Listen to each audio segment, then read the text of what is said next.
Hey, it says I am live. I had a hard time. Getting it to go live. It just kept buffering and buffering, and eventually told me to try again. So I did, and here I am. Again, I am hoping to have people come in. I sent an invite to the usual suspects, and we'll see if they show up. We'll see. I'm not going to wait forever like I did last time. Nope. No, I'm not going to do that. Fuck that. Fuck that. Fuck that. Hey, hello. How are you? What's up?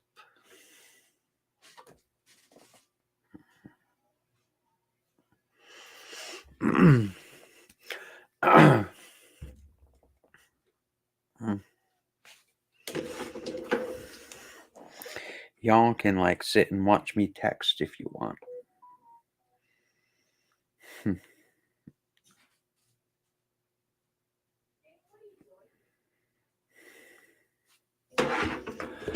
All right, let's see what else is going on.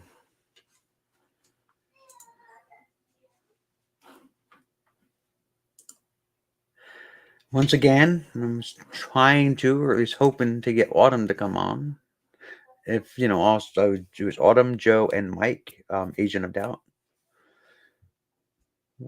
On drink one so far. Okay.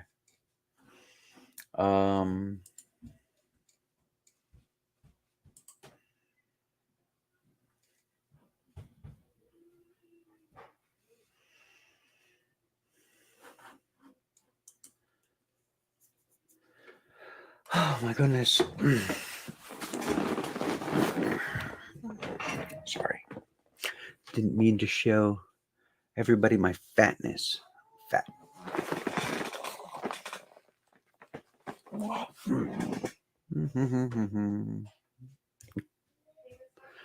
Doo-doo-doo-doo-doo. Why is it doing that? Sorry, my computer's being weird. Well, I don't know why. Oh, okay, there it goes. Oh, that's interesting.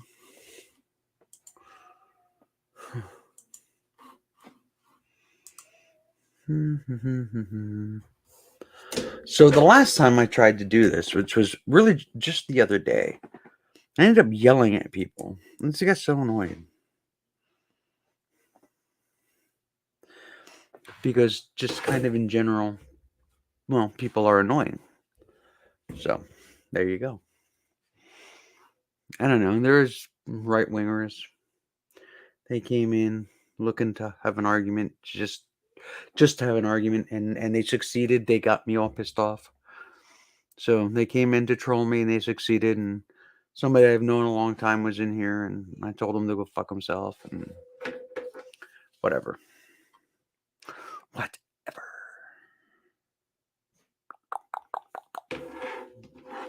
It'd be better if I had people to come in on like the panel.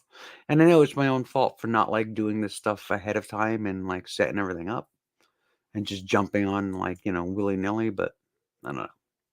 That's how I roll. That is how I put my thing down.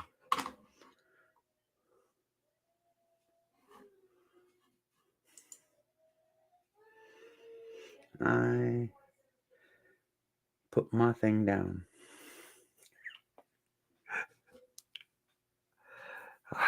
What are you gonna do, You know.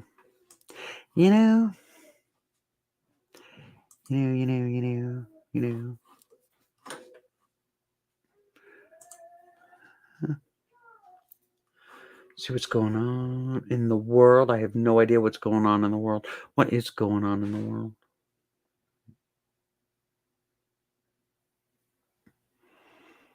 I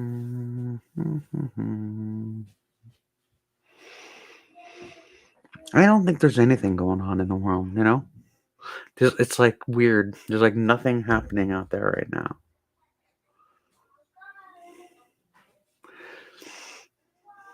It's like this is the quietest time in all of human history right now. So weird. So weird.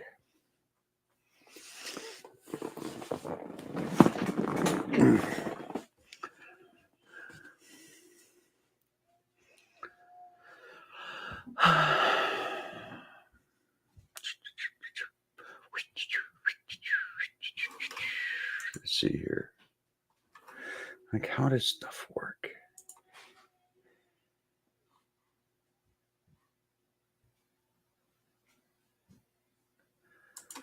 Ooh.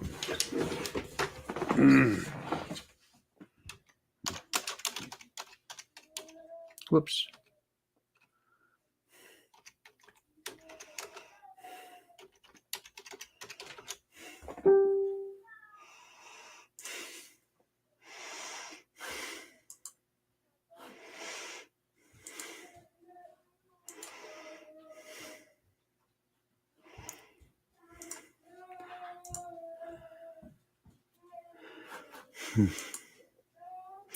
So I posted a where is it? A poll. Did it not work? Oh, it worked. I posted a poll.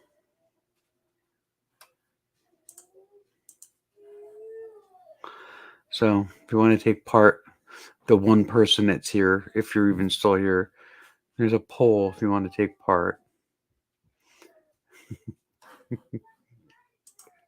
Because why the fuck not? Face fuchsia poop shape. Oh my god, I love that.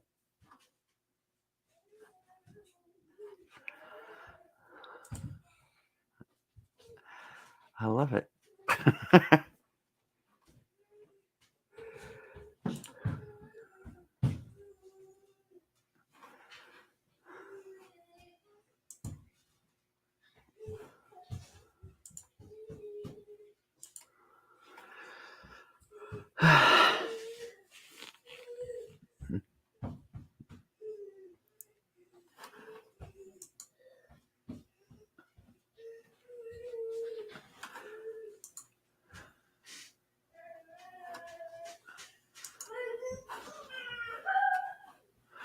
Wow.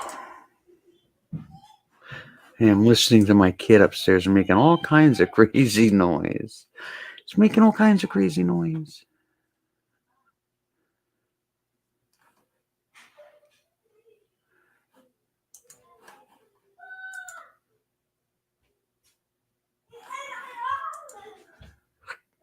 Wow.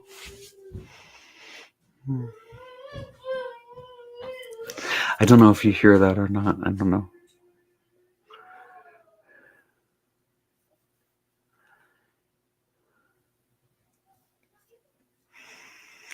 Okay, he's quiet now.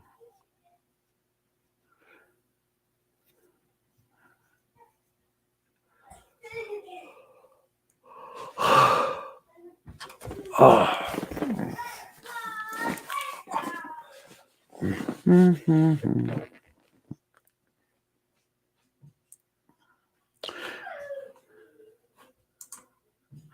Whoops. There we go.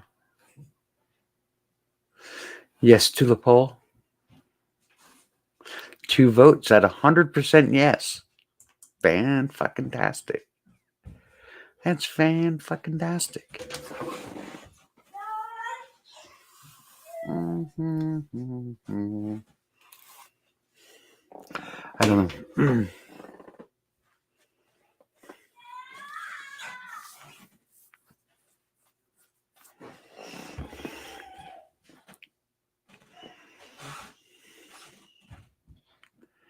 I don't know if you hear any of that, but there's all kinds of noise going on upstairs.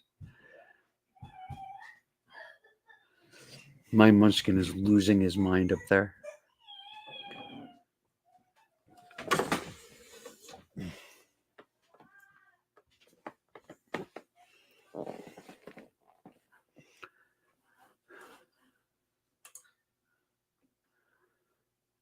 Ah, Scheiße. Scheiße.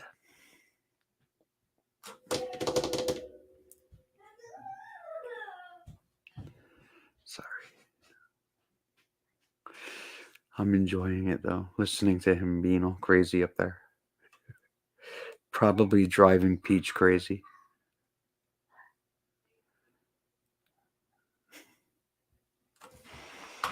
Hmm.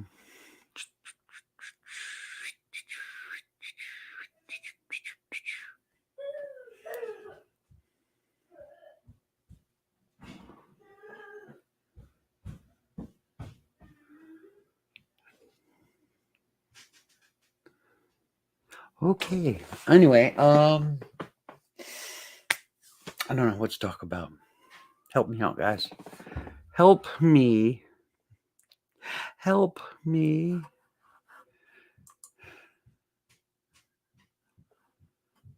I don't know what's going on.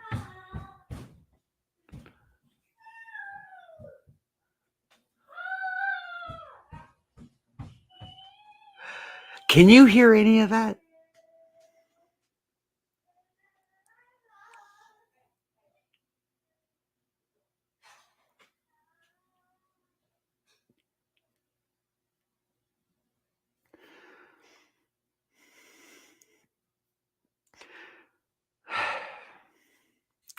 I guess not.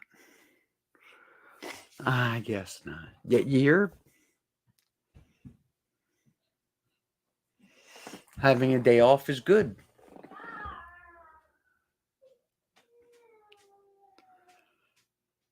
See, that's what they call the pitter patter of little feet. Could you imagine if they were big feet?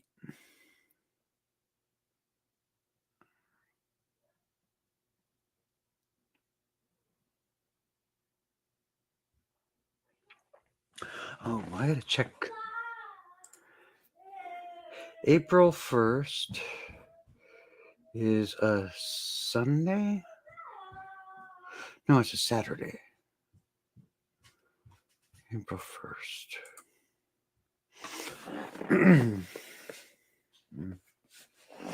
Okay.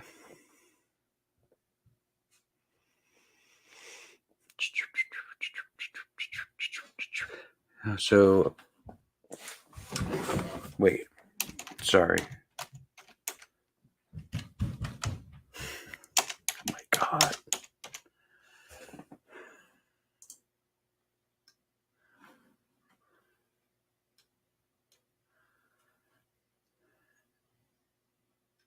So, March 31st is Trans Day of Visibility.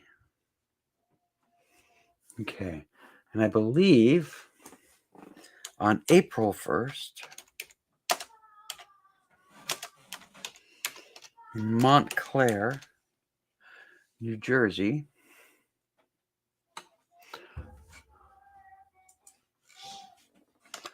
there is a Trans Day hosted first, April 1st.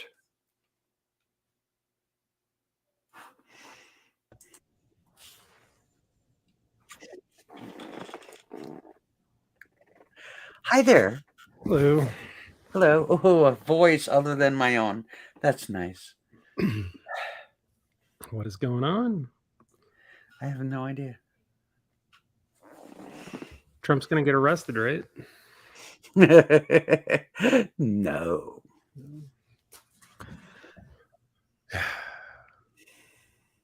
Well, something's going to happen. I don't know. They may not indict him.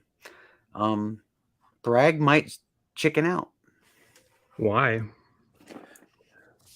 I don't know. That's the only reason I can think of for so far there being nothing, because it really should have been today. I thought they said it was going to be next week.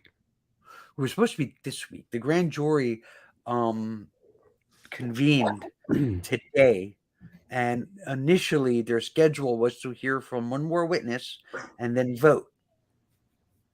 And then that was canceled, but they did convene, but they were doing other cases. Right. So considering now it's the second time this week that it's been put off,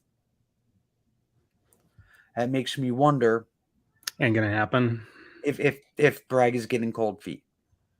Or it was never the plan anyway. Could be. Could be. Dude's making a ton of money off of saying that he's getting arrested. That's kind of what I was getting at. Yeah. Oh well, on to other things. So, on March 31st is Trans Day of Visibility. I was talking about that as you were waiting to come in. And on April 1st in Montclair, New Jersey, right outside of Montclair State University, there is Out Montclair is hosting its first ever events surrounding the Trans Day of Visibility. And my surgeon is going to be a speaker at one of the panels. So I'm thinking about going. Cool. So I can like sit in the audience and I can be like, "Thank you, Dr. Keith." I have no idea what I'm going to do when it comes to that.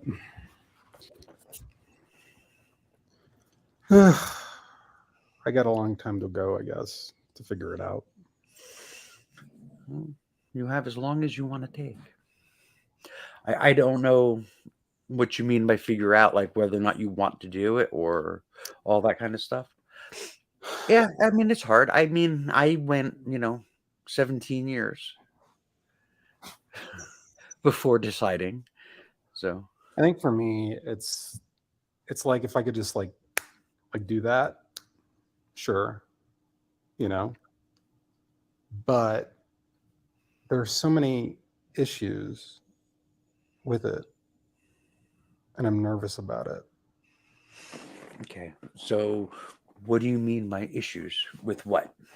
Just everybody I know that has had it seems to have had at least one issue come up that requires them to either get put back under or get some sort of corrective something.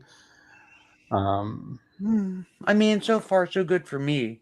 Yeah, I thought you had an issue.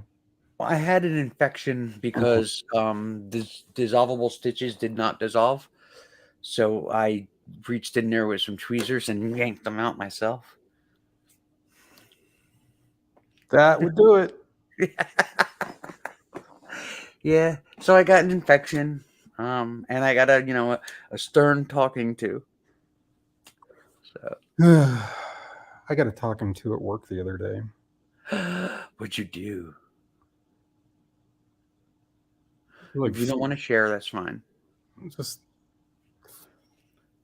seems to be mostly related to office politics and maybe yelling at somebody else. So I got yelled at some point, turned into something. It's just normal shit. I'm always curious about how much issues I'm having now on account of my transness, because it's like people have a way of letting you know, like. Yeah, I mean, I think that's hard to quantify, though. No. Well, yeah, but it's like a churchgoer, whoever the fuck, right? Like, decides to every time they encounter you, just to remind you that much more of all of their church activities, like they're warding you off or something. That kind of thing seems to happen more. The anti-woke rhetoric, I guess, seems to be more than it used to be. Just stuff like that. It's just, I think I trigger something in people that like reminds them that they're around company that might give them grief or some shit, and so it's like it does something to their head and they decide to just throw it out there. Joe, you're looking good. Looking yeah, sharp. You look very dapper today, sir. Thank you. I was just noticing I'm where I'm on the screen. I'm like, oh, I'm like a Joe sandwich between two women. Yeah, it's a Mexican delicacy. Are you gonna mansplain to it like AOD down there? Nah, I try not to. I try not to. Oh. So yeah, AOD decided to let us know about salt on hard-boiled eggs, which I had never heard of before until he announced it. I'm sorry, what? Salt on hard-boiled eggs. Yeah. Right. How else do you eat hard-boiled eggs? That's delicious. Well, I mean, you know, You've You never led it- done you- that? You led a sheltered life, girl. Yeah. So you've got like a kill count, but you've never had hard-boiled eggs with That's awesome. salt. I've had salt on my eggs. It's funny. I'm just saying. It's, Well, actually, I was going to ask, then, have you ever had deviled eggs? Where you take the yolk, you cut them in half, the eggs in half, and top to bottom, and you take the yolk out and you mix it in with. Usually, I usually use pickle relish, but people use different things, and then you put it back in. I don't go for those because I don't like mayo, and that is the traditional mixer of that dish. I don't like it. Actually, when I was a kid, we used to use Miracle Whip because I didn't like mayo then, and I'm not a big fan of it now. I don't like any of it. Ugh. Yeah, well, I mean, it's funny because I used to be fine with Miracle Whip. The only time I use Miracle Whip now is when I make potato salad because my grandmother's potato salad, she always used Miracle Whip, so I use that. Although, quite frankly, I actually prefer German potato salad, which doesn't have any mayo. I know, it's just the vinegar stuff, right? Yeah, I go yeah, for that. vinegar and mustard powder and a few other things. That's the only kind I can eat. Hmm. I just don't. And I like mayo, like a big thing of mayo and dip French fries in it. Ah. Nasty. I don't get Americans with that. I do not. It's like everywhere.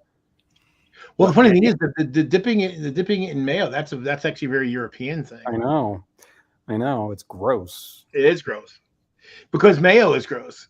That's right. No, it's not. It's What's wrong with awful. you people? It's a vile substance. It is. Did you ever see Undercover Brother? Yes, exactly that. Exactly. Thing that I'm Raven with never has. that. So Yeah. so okay. So here's the scene. So Undercover Brother, he is trying to infiltrate the man and his corporation, and so they put a double agent on him, known as White She-Devil. So he knows that she's a double agent, so he's just playing up to her, trying to get in more ways than one. And she gives him a sandwich that is minging with mayonnaise because she's white, and so he course. has a ring with hot sauce on it. He squirts the hot sauce onto the sandwich, which counteracts the mayo. Ugh, wow. What is your favorite hot sauce? And I'm not talking about some peculiar thing. I'm talking major hot sauce. What do you go for? Oh, who, me? Yeah, you. I actually like the one Hot Ones puts out. Like their standard one is good, but I actually like their garlic classic. So it's basically like it's not a super hot sauce, but it's just really tasty and it's got garlic in it, and it's very tasty. It's expensive though; it's like $10 a bottle. I'm with T or Troy Doe, J Troy Doe. J. Troy Doe, yeah. Uh-huh. Never heard of that one. The other one. JTD. There's another one that they have, and I'm drawing a blank. I've got it. I can go grab the bottle, but and there's three different versions. Two different versions. There's a like a brownish version, and there's a red version, or a green version and a red version, and it's like it's very hot, but extremely tasty. Because that's the thing. You don't almost want heat, right? You just want to just suck on battery acid. If you just want to, you burn your tongue out.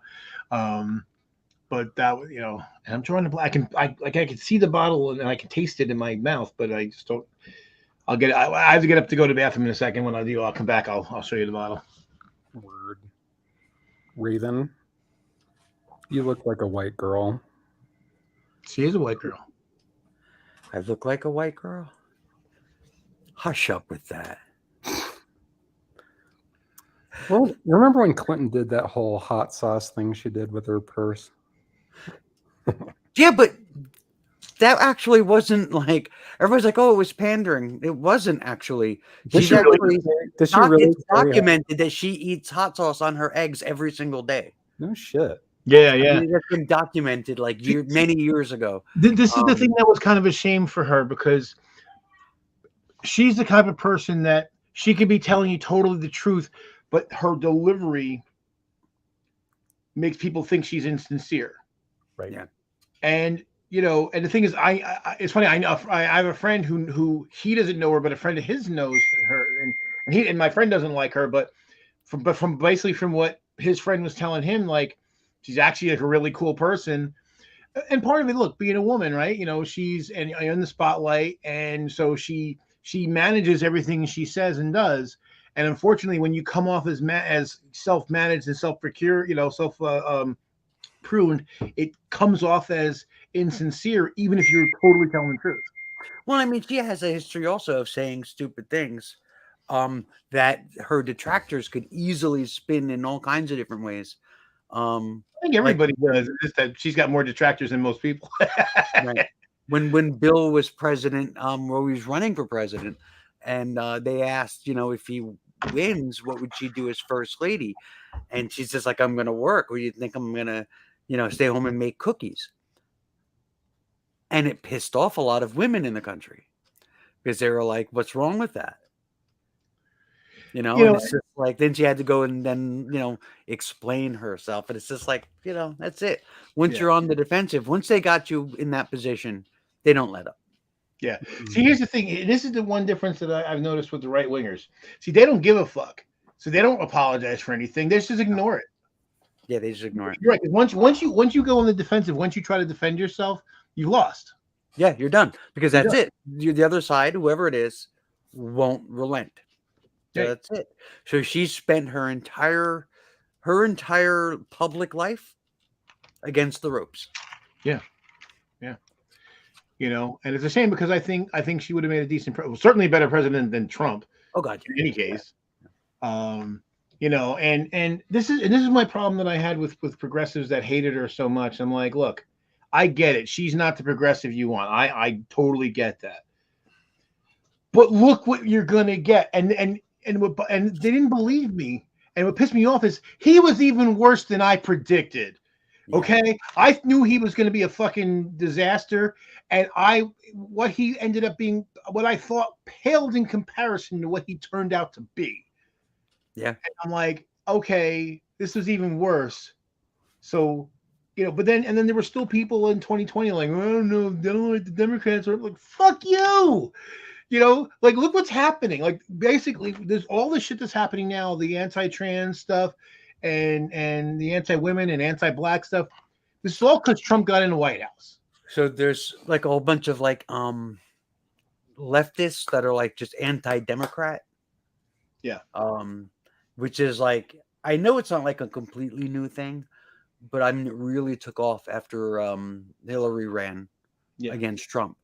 And it's just been getting bigger and bigger since then. And one of the things that drives me crazy about these people is just like, I get what you want, but you're not going to get what you want. Like, it's not going to happen. Right. So the more you dig your heels in, the worse it'll get for all of us. Right. Right. I got an argument with somebody, because I usually avoid them anymore because I'm so sick and tired of dealing with them. But like, I don't know, probably 2-3 months ago, I was arguing with somebody, and they were like, they were doing it doesn't matter, both sides. I'm like, right, okay, like, I wish I lived on that mountain of privilege that you live on, because me and all my fellow black people and all my trans friends and all my gay friends and all my women friends are like, what the fuck? We're getting fucking shit hammered. You must live in some great place where none of this stuff affects you. I was a white guy too. Imagine that, yeah, and almost always is, and male and white, and it's whatever.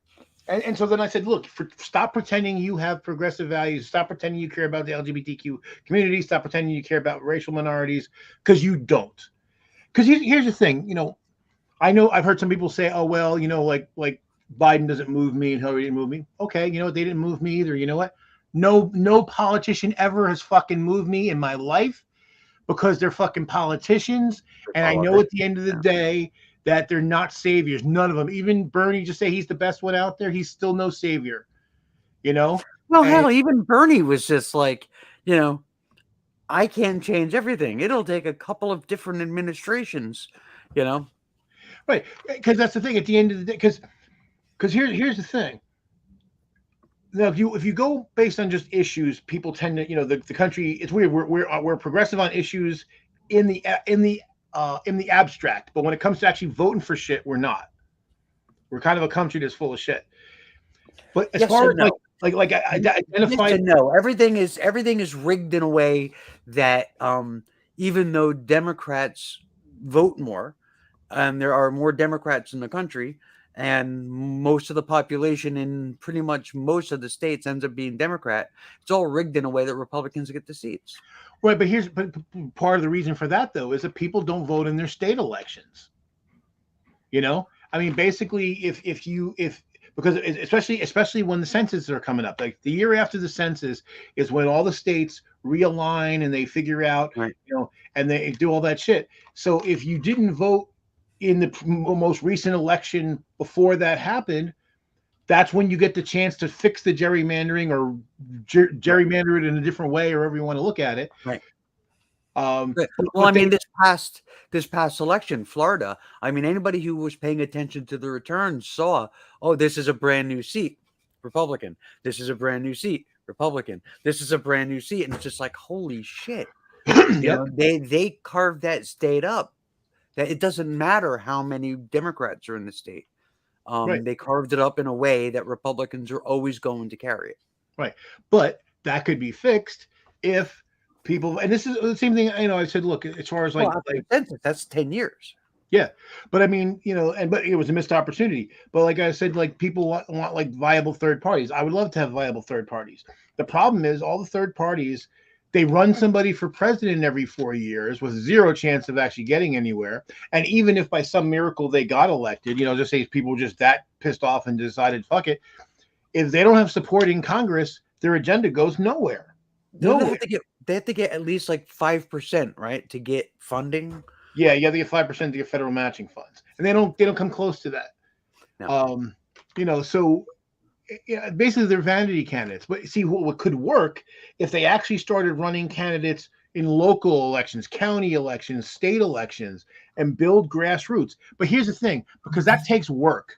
I was going to say it takes time. It takes work and time. Yeah. And unfortunately, a lot of people, see, this is the one huge difference between the left and the right in this country. See, the right is strategic. All the shit that's happening now, they've been working on this for 60 fucking years. Yep. 60 fucking years. There's people that started on this, knew that they weren't going to live to see what they wanted. But they did it anyway because they have a long vision. The left, we're all about now, today, now. Oh, I can't get everything I want now. Then it doesn't matter. It's all broken, and I'm going to go. I mean, without saying any names, because I don't want to, I'm not going to. Josh. I'm not going to be that person. I will. But I mean, it's like, I can't support this or that or whatever, because we don't have the time, before this disaster or that tragedy or whatever. And it's just like, so that means then you do what? Nothing. I think I don't understand. I mean, you vote fascist, you vote Democrat, or you just flush your vote. I don't understand. I call it voting for ice cream. Like, yes, I get it that it's real. It feels really good to vote for somebody who is close as possible to your way of thinking. But if that person has zero chance of actually getting elected, you're it's fantasy. Autumn is reading something. I am multitasking. Were you in Raven? Were you in the conversation when Josh, which Josh I'm talking about, said that he wasn't going to vote again until we had universal health care? I'm like, well, how the fuck are you going to get that by sitting on your ass and waiting for everybody else to do it? Yeah. I think the other parties, like, part of it is just everything feels so existential right now, right? Like, because it is. Yeah, because the situation's dire, right? And so you kind of like got to vote with the Democrats. You know, like Well, even Bo, the fifth column. Look, Bo is a leftist anarchist. Okay, that's what he really is. yeah, He doesn't talk about it out he's loud pretty because far left. he knows it would turn. I love Bo. Oh, I love Bo too. But what does he say? He says, Oh, here's what he says. Wait. I know what you're going to say, but wait, I'm going to say something else. Here's what he says. Hello, internet people. It's Bo again.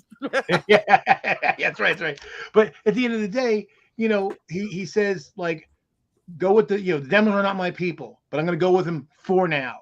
That's our best bet for now. Yep. It's not a suicide pact. It's not it's not marriage. It's a relationship of convenience, right? I'm actually going to be a precinct organizer for the Dems here soon. Very cool. Bo the fifth column looks like a right winger. Like if you just look, and I remember one of his videos not long ago, where he had to set the record straight because apparently a lot of Trumpies were like, hey, he's one of us, and he was just like, I'm not your people. He's not on the same side. He is, but he's not, right? He's one of them in that he's a country person, right? But he's he's politically, he's like, I'm not one of you. Yeah. Get this straight. I'm no. And so like when people have said to me like, and I understand the feeling like I don't want to vote for lesser two evils. I don't want to vote defensively. I'm like, welcome to being black. You now have an inkling of what it's like to be a black person, because that's how we've always voted, because it's like we always known that if it should go, we never thought that one side or the other was because it was going to save us, but one side is actively trying to hurt us and the other was like going to give us lip service. I'll take lip service over people that looking to fucking bring back fucking slavery. There's people on the right wing that literally would like to bring back slavery. A guy fucking said this 2 weeks ago. Yeah. And again, it's like, we have wackaloon extremists on our end. None of them have any power. none of them have any influence, but theirs do. And that's the scary fucking part. Yeah. But Zoom came out with a video today. That's a shame. I mean, wait, I'm sorry. Really?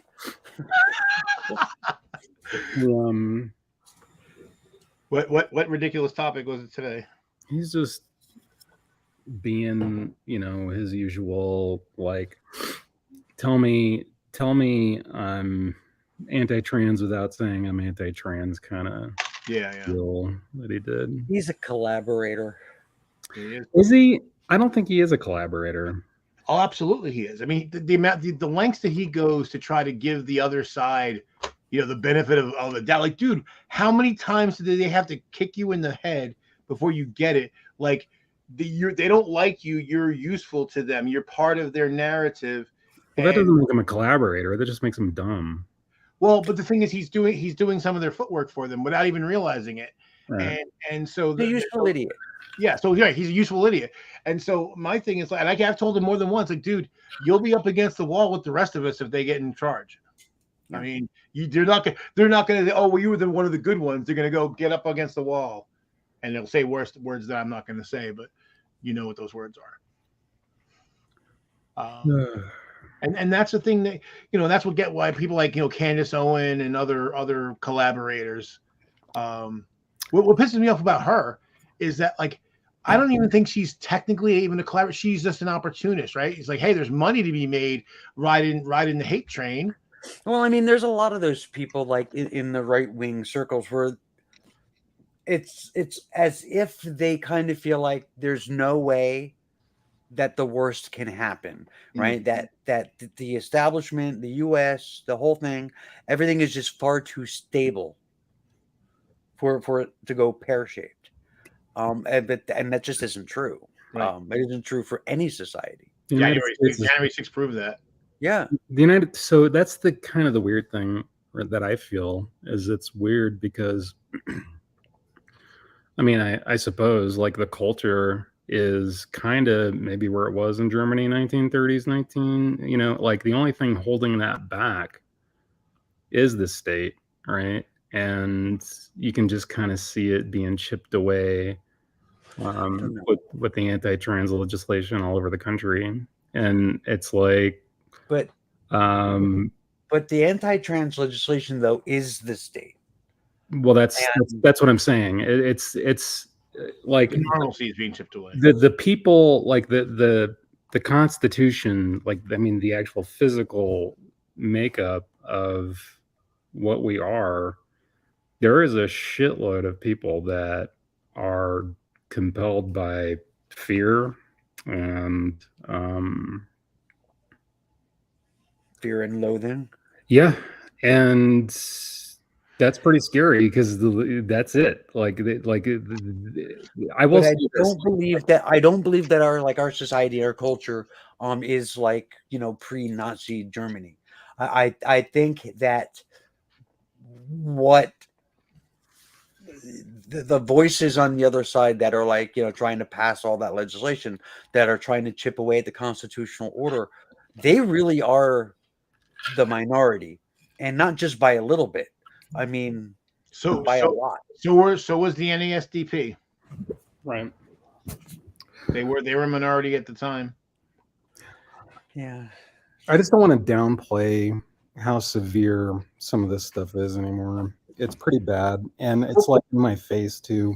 Yeah. Because I do this shit pretty locally. I'm pretty engaged in politics in my hometown.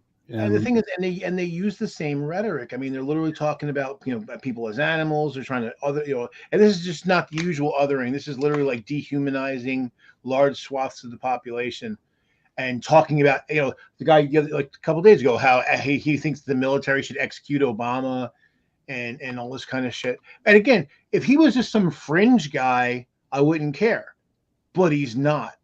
That's the scary fucking part. Is he's not. He's not on the fringe of the right wing. He is the solid middle of what passes for the right wing in this country right now. Yeah. And the thing, if it was the old days, yeah, even back in the days of Dick Armey and Newt Gingrich, Dick Army. yeah, I know. That's music to my ears. Oh yeah, there would Dick be Army. Dick Armey.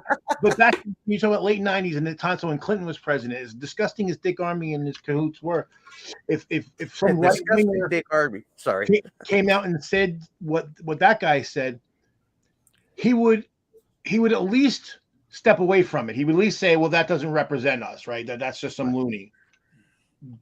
No one. I'm not hearing anybody in the right wing, like, you know, say anything against what this guy said, and that's scary. a couple of reasons though, like they all suck. That's the reason.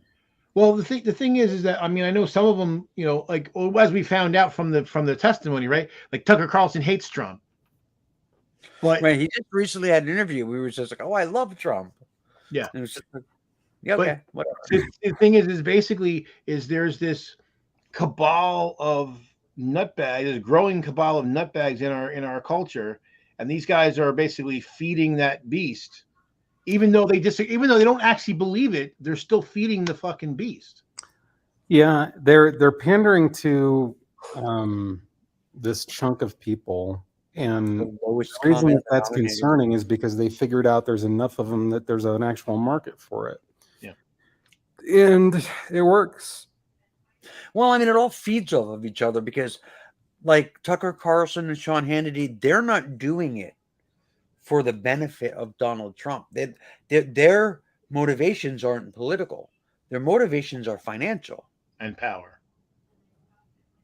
Well, no, it's mostly financial. Like Fox News, all of them were reporting honestly until they saw that, you know, ratings were going down.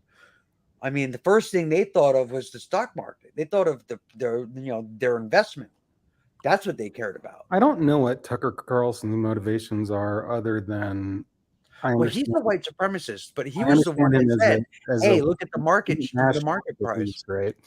Because the guy didn't have to get into this business at all. He is an heir to The Swanson fortune. Yeah, and so like the guy is motivated to do this.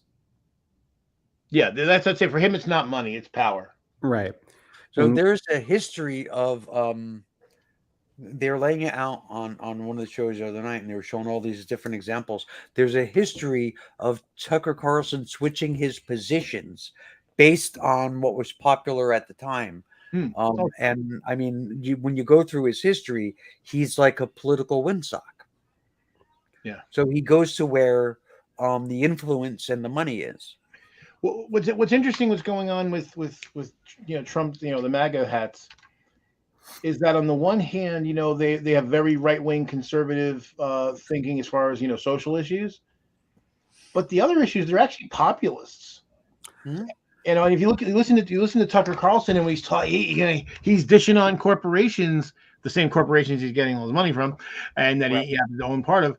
But it's like he's tapping into this anti-corporate thing, which is kind of funny because leftists would be like, "Yeah, hey brothers, come on, we're on the same team, we're get down with the." I've noticed the same thing for a long time, and what I've resigned to with the right, like the rank and file, is that they really don't actually, like, outside of those self-described libertarians, like they don't really have any fiscal understanding. Like they don't really understand anything. They're just social conservatives that would like to maintain their bigotry, is what it seems to be, more than anything else. So, like, even on the local level, we see this kind of a thing where the right wing locally is very like anti big company. They're anti corporation. In the Sussex guard dog, whatever Because watchdog, they perceive them as woke.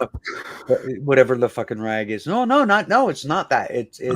It's much more of a socialist kind of thing. I mean, it's when it comes to big corporations, a lot of the right wing is sounding very socialist. Yeah.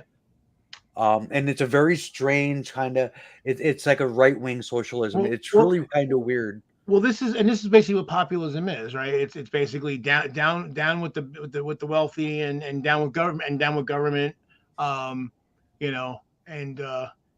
it's a kind of this weird, it's this kind of weird box. You have when you look at your political compass, and you got authoritarianism at the top and libertarianism on the bottom and conservative on the right and liberal on the left, and you basically draw a box around each thing, and populism kind of spans it kind of spans like a couple different, it kind of goes across the middle. It's kind of a diagonal, and it is very strange, but Again, well, locally, again, right, a lot of the right wingers locally, they are pro an issue that I'm always hopping on about,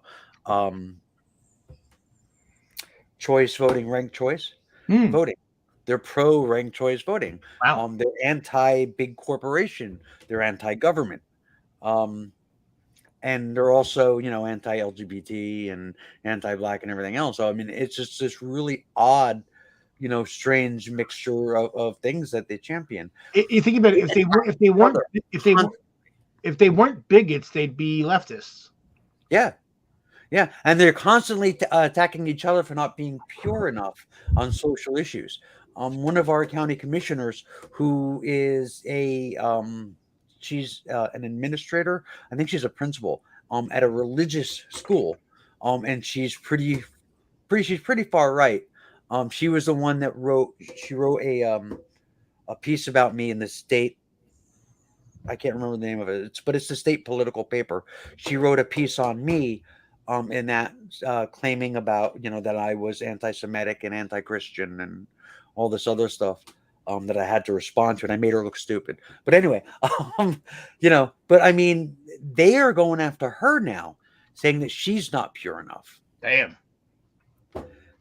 Saying that she's too nice to LGBT people. They cannot say it. Yes. One thing I have to say that I am enjoying is seeing Trump and DeSantis fighting.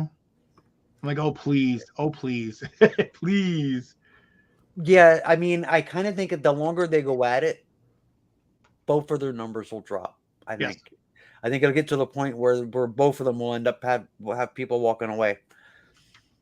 Yeah, I'm actually let them go at it.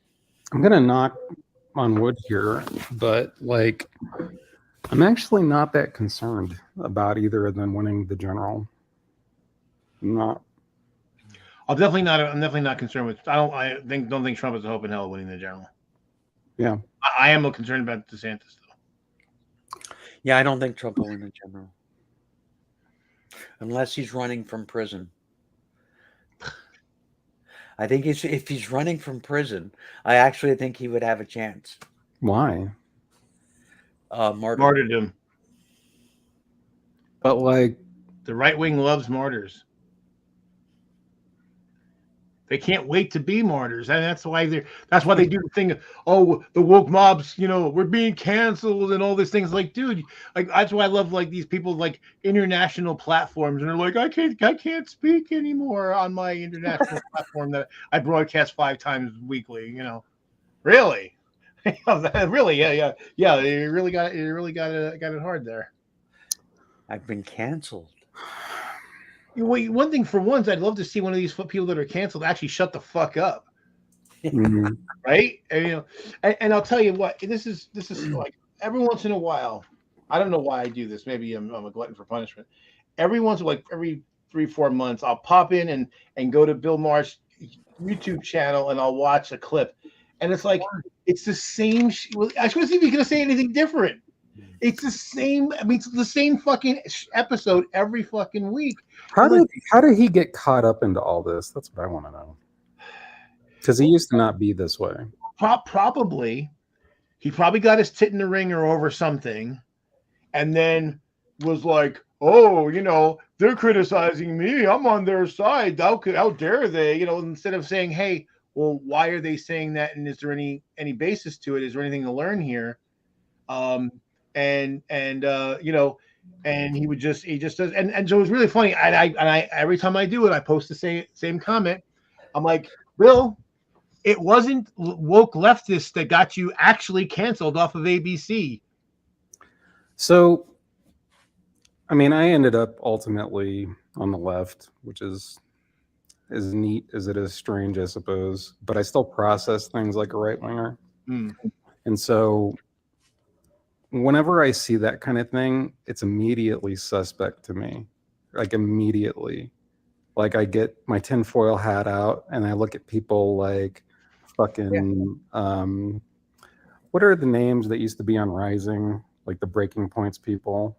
Whoever those two are. I think Sagar and whatever. Like it's just so immediately obvious that like they just skew and shape their narrative in a certain way, and like Bill Maher, the way he goes about it, it's like, who is getting at these people? That's like, like who, like, because they're clearly fucking grifting type people that right, like who does that? Like because you just do that. Here's the funny thing about Mark. Now Galen said he's the same as he always was. No, he's not. Actually, I went back and I looked at some old stuff. I just wanted to make sure because you can convince yourself of a lot. So you go and look at the evidence and you'll find out.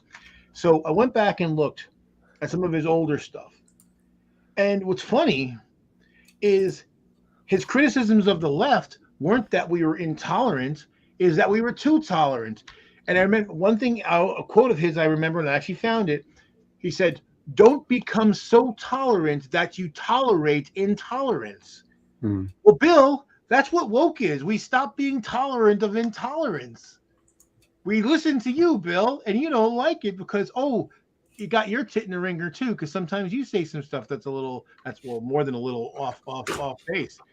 That sounds so painful. So that's the thing that I think is kind of ironic about it, because he was literally because he was basically admonishing the left for saying, you guys put up with too much bullshit. Somebody who believes a lot of bigoted shit, they're not different, they're wrong. So True. Can I change gears? Yeah, sure. Just because I can't remember if the last time we were talking, did I bring up Abigail Thorne and Natalie Wynn and the whole gender dysphoria, I guess, controversy? So Abigail, wait, what controversy? There's controversy? I'll get into it. So Abigail Thorne is a popular YouTuber, trans. I love her. Yeah, she is Philosophy Tube, and she's fantastic. However, she did say something in her most recent production, and it was she doesn't believe in gender dysphoria, right? Which is quite a controversial statement coming from one of the most popular trans people on the planet. And Natalie Wynn threw out on Twitter, gender dysphoria is real, smiley face, before she deleted it. And so there's this whole brouhaha between Reddit and commenters and YouTube comments and things like that. Like, what the fuck, yo? Like, now, I don't know why Abigail would say that gender dysphoria isn't real, even if she's not the kind of person that experienced it for herself, because I can attest gender dysphoria, even though I don't really believe in gender at all, is a very real thing. Like insofar as I understand it, like my desire since very early to be female is how I describe that as, like that's a real thing. And there seems to be very prevalent YouTubers and other trans people that are railing against the idea. And I think it's on the basis of we don't need a fucking reason for why we want to change ourselves. We shouldn't have to justify it. Right. And I understand that. However, things in the UK where there's like universal healthcare and things like that, the implications are quite different than the United States, where you need a diagnosis for gender dysphoria to like get your insurance to cover some of this shit. Right. And I'm not sure what to think about the whole thing, and I'm just kind of throwing it out there to see what your thoughts are. I don't know. I've seen people, I've heard people say that, you don't need dysphoria to be trans. You don't need to transition to be trans. You don't need to be on hormones or have any surgery or do anything to be trans. You don't need to dress a certain way to be trans. All you need is to say that you're trans and you're trans. And that, it's not my job to tell people what they are and what they're not. I don't have expertise to be able to do that. But also, if you remove all of the defining qualities of a thing as not being what that thing is, then what is that thing? Right. Like, that no longer has any meaning. Sure. I'm not sure what to make about all of this. Like, I know that I use these terms to describe like trans chick, or I use terms like that to kind of get it out of my head and communicate effectively. But the truth of it is, like, I don't really believe in gender at all. I think it's all mostly just the way we move, the way that we talk, the way that we go about and carry ourselves, the way we dress. All those kinds of things are just things that we kind of made up, right? And so, sure, it's a gender is a social construct. Sure. Well, and this is the thing that I usually try to explain to transphobes or trans deniers in some cases. There's certain people, I wouldn't call them transphobes necessarily, but they don't think it's a real thing, right? They think it's they're not hateful or not afraid or anything, but they just think it's people are confused or whatever. And I said, say, because usually they'll say, well, why are they so obsessed with it? I'm like, well, they're not. You are. Here's the thing.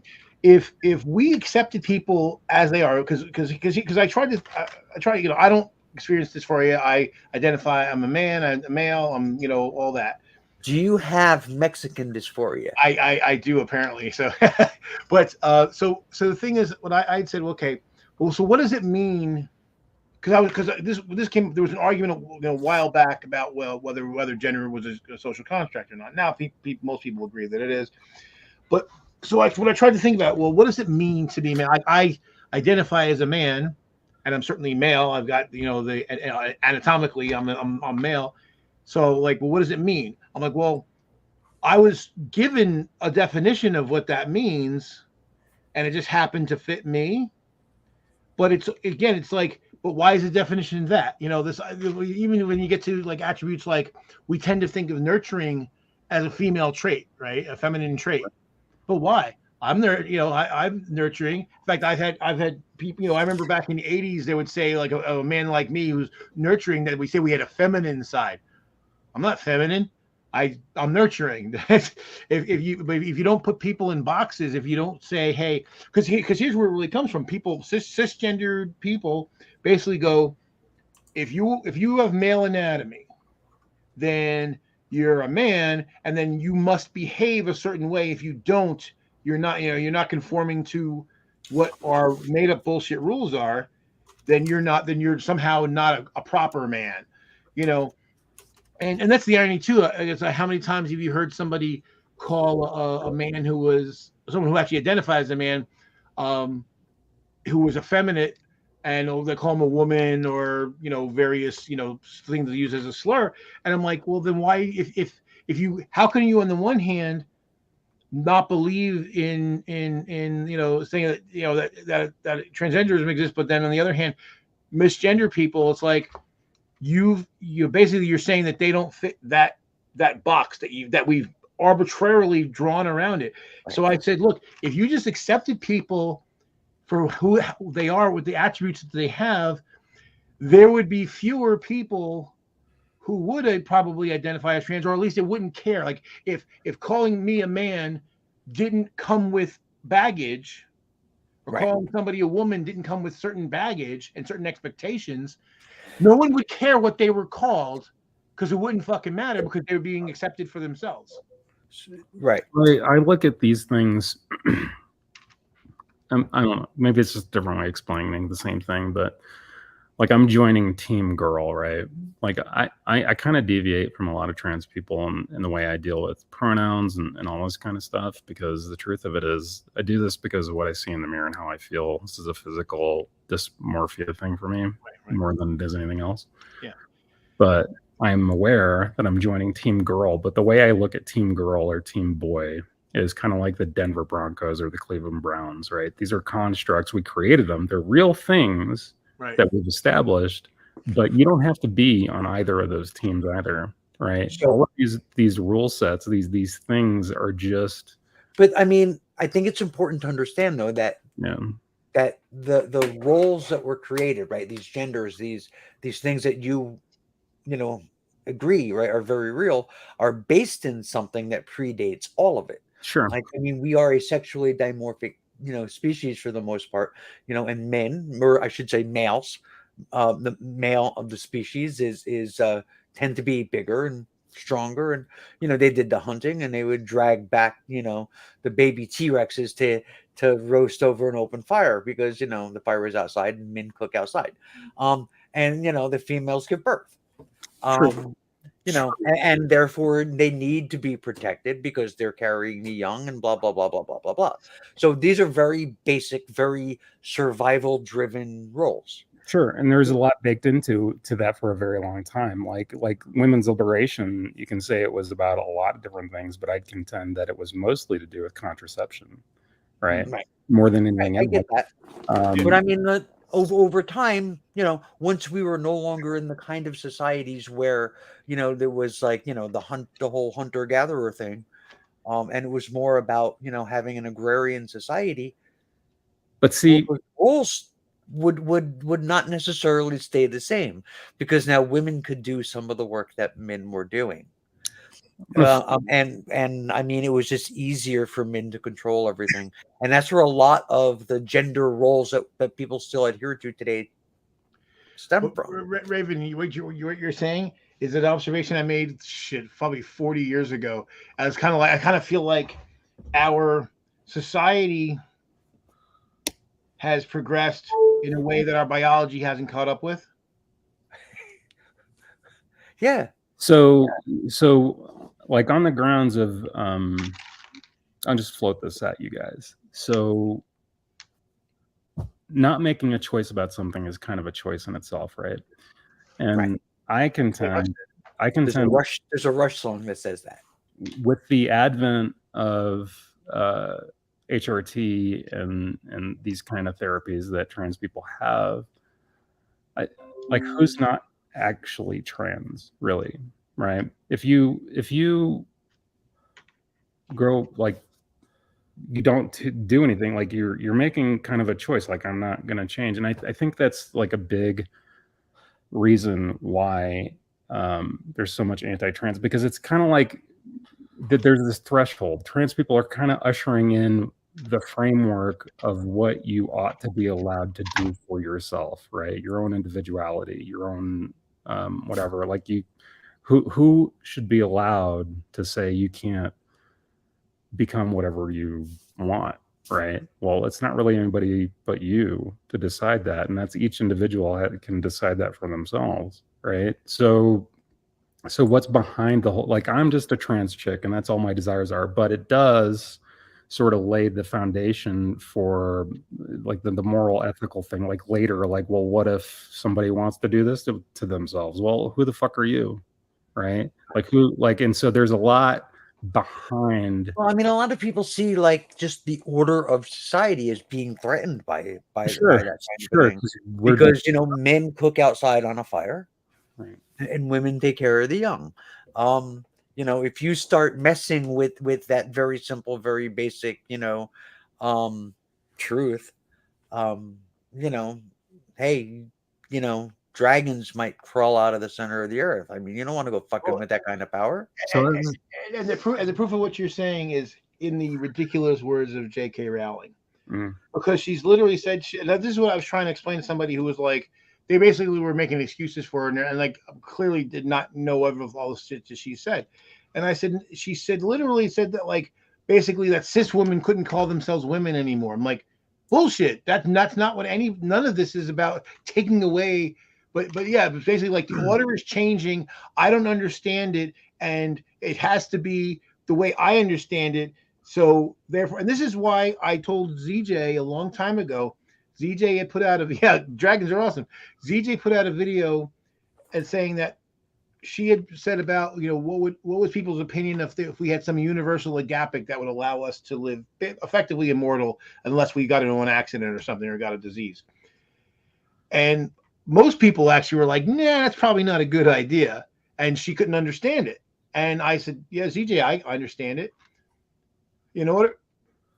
Imagine if the people who held slaves prior to the Civil War were still alive, still seething about the property, that was taken from them and blah, blah, blah. Imagine that. As much as we're having problems today, because again, why? Because of old ideas that are getting dredged back up. The people trying to harken back to some golden time that never really existed. But in order for the new ideas to take hold, the old ideas have to die off. And the only way that happens is if the people who hold them die off. So that's why, I'm Gen X, Raven's Gen X. I'm not sure how old you are. I am 40, so I'm an elder millennial. You're elder millennial. So and millennials are more progressive as a group than we are. And Gen Z is more progressive than your group. And I guess they're calling the next one Alpha. Alpha probably more progressive. And Gen X is more liberal, more progressive at this age than the baby boomers were at the same age. Right. And so it's moving in that. So we're moving in the right direction, and we have been for quite some time. And this is actually why the right wing has gotten so hostile and violent, because they see the writing on the wall. They know that their time is coming nigh no matter what happens. Right. And so their idea is to try to inculcate society with their bullshit as much as possible to kind of put the brakes on everything and slow it down as much as possible. And they're hoping something will change that will stop the inevitable. So this is why they're getting more angry, because they're basically at the end of the day, they basically have lost the culture wars. Right now, it's just fucking, the battles aren't over, but the war is effectively lost. This is they're basically Japan after Midway. Yeah, they're gonna have a few more victories here and there, but it's just the end of the war is a fait accompli. So I don't mean to tell you what you do or do not believe in, Autumn. But I actually believe that you do believe in gender, because that is in that mindset, frame of mind, is the only way that transitioning makes sense. Sure. I mean, I believe in gender, then switching genders would be nonsensical. Yeah. So I believe in gender in the same way that I believe in sports teams, right? I mean, what? I believe in gender in the same way that I believe in sports teams. Okay, right. So, I mean, if you are living in and growing up in whatever you've been assigned, this jersey, and you grow up in it, and all your life you're thinking it doesn't fit. Right. I'm going to change jerseys.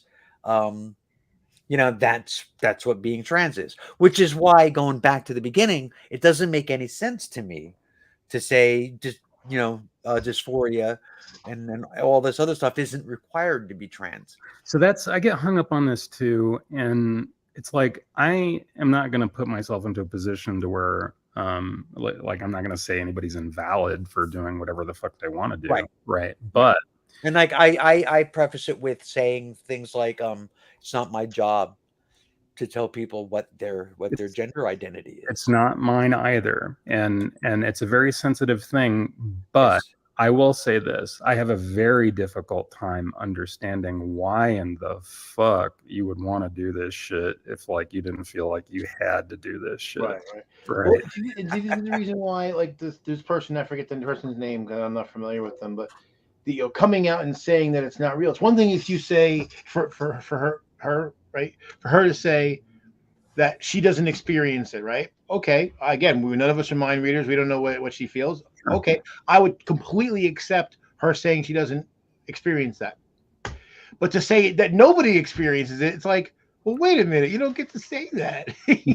Yeah, that's my contention with it is, one of the most famous trans people that we have just is like, you could just do this. And I'm like, well, yeah, you can, but like you're telling me that gender dysphoria isn't real. And like the thing is, she's like, well, it was invented by cis people, like I guess the idea behind it, right? Like is let's say that you have some physical deformity, right? Or something like that. And it's very easy for me to imagine a person like, say, a burn victim or something like that would look in the mirror and just fucking hate to a very similar extent and realize that they need to change it. And I could believe that to be the case, where somebody just looks in the mirror or feels a certain way and has dysphoria or dysmorphia on the same level, right, that any trans person might have, right? They could experience that and not be trans. They could experience that same kind of thing, and they go change it and they don't have gender dysphoria. But like, I guess maybe the idea behind it is, so what does gender really have to do with these dysmorphic issues? What is cosmetic and what is not? Right? I personally feel like I was forced to undergo a puberty that I wouldn't have chosen for myself as the result of living in this shitty ass society that doesn't permit that kind of thing for most people.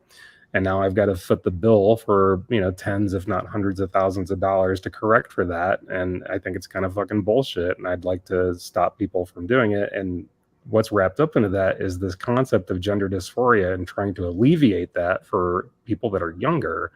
So I think one of the things that the argument that she's making might be tied to is the idea that being trans is a mental disorder, which is something that the right is saying a lot. That's something that TERFs say all the time. Sure. It's this, these people are sick, they're ill. There's no such thing as trans. It's a mental illness. And which I think all of us here know and understand, is the illness is dysphoria, and the treatment is transition. Right. That's literally the only thing that works. But I want to kind of swing back around. Like what Kazum did on his video today, and I did watch it, at the very end, he basically promoted the idea of conversion therapy without being a religious thing. I'm sorry, that wasn't Kazum. That was Robert Wallace. Oh, well, yeah, fuck Bob Wallace, yeah. I do not understand what happened to him, because what's really fucked up is that, I mean, he was a Bernie guy. He was a progressive. He was a Bernie guy, and then he gets co-opted by fucking Eagle Eye, fucking, and goes all Q. And then it turns out the guy who's telling him that the Democrats are running, pedo rings is himself fucking the children around, the neighbor children. Fucking his kids' friends. Yeah. So you would think that would be enough for Robert Wallace to go, oh my God, this guy fooled me. He was really an evil guy, and I should maybe distance myself from all the crazy shit he was telling me. But he just doubled down on it.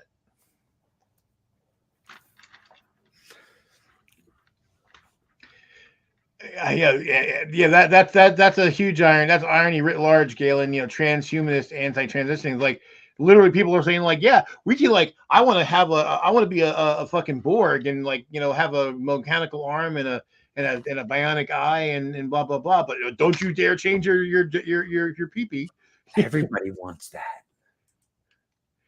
Yeah, I generally. I would think that if you're a transhumanist, you kind of necessarily have to be an advocate for transgender You stuff. would think that certainly would be consistent, but don't look for consistency in people. But yeah, I mean, the thing that gets me, again, this person, again, I'm not familiar with this. I mean, obviously she's famous, but whatever. But Abigail. Here's the thing that I think that where I'm speculating, of course. But sometimes when you talk about a concept, right? People try to think, well, is that like a thing? It's not like dysphoria. It's not a disease. It's not like a disease that you can catch. It's not caused by bacterium or viruses. So it's or drag queens. Yeah. All right. It's conceptual, right? So the idea that it doesn't exist is well, no, it just describes all it is. She just thinks, obviously, she thinks it's made up by cis people. No. It's a description of what people actually experience. That's all it is. A simple description of some mental process that people have. And Let's see, now in past videos, she's actually discussed her own journey, and she has alluded to, without saying directly, feelings of dysphoria. I'm gonna not judge Abigail on this because she has been fantastic for our community. Yes. Overall, it's just this one thing, and I'm willing to bet that there's some reason that I just hasn't occurred to me why. It just could be more political than yeah. real. Yeah, I'm not gonna crucify her about this issue, but is that the puppy? Yeah, this is my biscuit. Biscuit. Sorry, I. Yeah, I mean, I'm not a member of that community, so obviously my opinion is relatively meaningless. But I guess I'll say that, I mean, again, this is somebody that I'm not familiar with anyway, but I would judge them. Now, here's the thing. To me, judging somebody on a specific issue is not the same as saying, okay, they're a horrible person or whatever. See, because part of what happens, I think, is that, and part of why some movements go pear-shaped, to use the British term that Raven did earlier, is that we give certain people a pass because they've done good things before, so we'll kind of look the other way. And I think that while I tend to agree with the idea of going softer on someone who has built up a lot of credibility, because look, we're all wrong occasionally, right?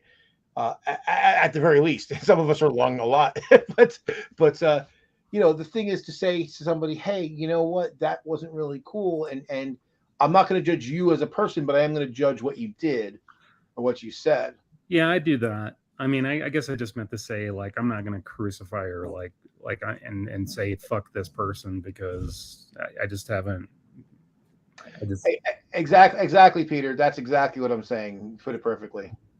I actually need to bail out for about 45 minutes. If you guys are still around, I'll rejoin. But I got to run to the store real quick. Okay. So I'll be back. Ice cream run, of course. All right, bye. That's what I would be doing. So, yeah, so I was in Florida. I am so sorry. Yeah, I know. Dude, the water stinks. I don't want to hear ever want to hear another person from Florida, put New Jersey down and say that New Jersey stinks or any bullshit like that. I'm like, dude, open up the fucking tap and it smells like a swamp died in a fucking Wow. anchovy's vagina. It's terrible. Yeah, well, the air is going to be like that there soon at that 5,000-mile algae patch. It is fucking nasty, and it's and it tastes like it smells. It's undrinkable. And I'm like, this is horrible. Like, yeah, if this is what being what Republicans get you, I would never want to be one. Yeah. But I was going there. Like, stepson number 2 was getting married. And I made the trip a little larger. I went a little earlier. I went to see one of my cousins who moved down there 20 years ago to Jacksonville, and I hadn't seen him since he moved. So we had a really good day together.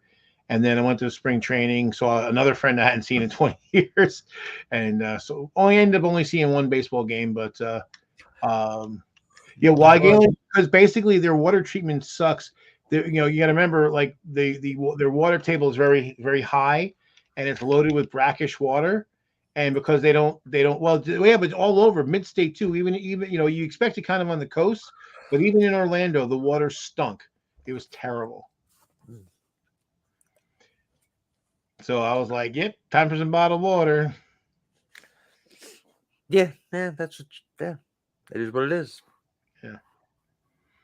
Yeah, maybe Tool Time will come on with us. Yeah, I would bet, in Louisiana. And that's the thing. They have the same issues that you guys do, but yet Florida doesn't seem to give a fuck. Or not enough to actually spend the money to do what's necessary anyway. Yeah, I never had a problem with the water in Louisiana. Yeah. I never had a problem with the water here. I like it here. Yeah. I mean, it's hard. We have hard water here, but it doesn't smell. Yeah. Well, especially in Louisiana, because obviously food's a big thing. And yeah, if your water's bad, your food's going to taste bad too.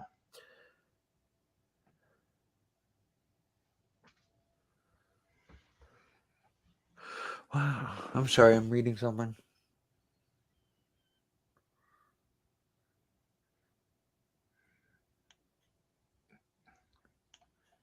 Tool Time. Peter said that he can do audio.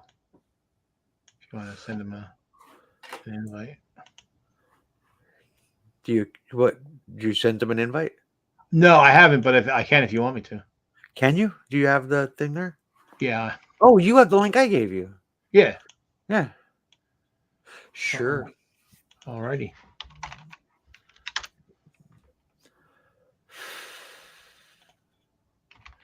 Which is good. Good timing because I have to pee like, the proverbial racehorse, and I don't want to have dead air, so I've been holding off. But my bladder is gonna do nasty things to me if I don't go to the bathroom shortly. Either that or it's gonna be really messy. Wait, what? Peter, I dropped you the link. Good old Tool Time. Good person.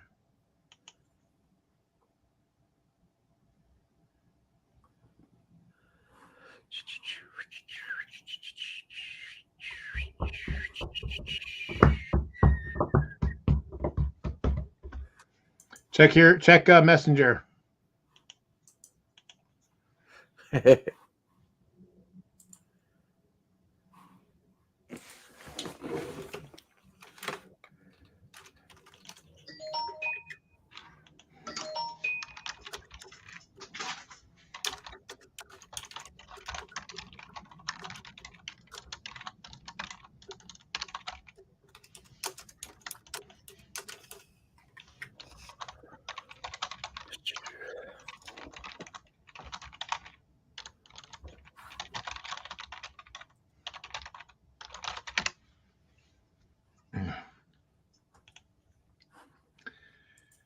So, oh, I see. Man, that's not good. I was just reading what you sent me. Oh yeah, no, it's not good. I will ask Suzanne in the morning where because we had somebody come in just to kind of check it, and they said no, we're fine for at least another 5 years. Well, I had somebody come to do solar panels because I figure if I have to go into debt, Peach and I were talking about, right? If we have to go into debt to fix the roof, we might as well go solar and get rid of our electric bill. So, the guy came, we talked it all over, went through all the numbers, and they put forward a proposal. But we couldn't do it because we would need a cosigner. And it was really upsetting because I don't have anybody to cosign. Were they doing a lease or a purchase? I think it was a purchase. I don't know. Then, I can send you the proposal. Yeah, send it to me because here's the thing: the one that we went through, it was a lease. You still have the same issue, but basically we didn't have to put any money out of pocket. Yeah, no, we wouldn't either. There'd be no money out of pocket, but we would need somebody to co-sign. They're talking about like, oh, there's $20,000 that you get back from this program, and there's this and there's that, and all kinds of stuff. And I mean, it was all kind of really complicated. Yeah. But I mean, it was just like, like I said, if we're gonna have to go into debt to fix it, we might as well, right, go all the way. And like I said, get rid of an electric bill. Do I have your email address? You probably don't. I will pop that in Messenger. Yeah, I was gonna say because I don't think we ever traded emails.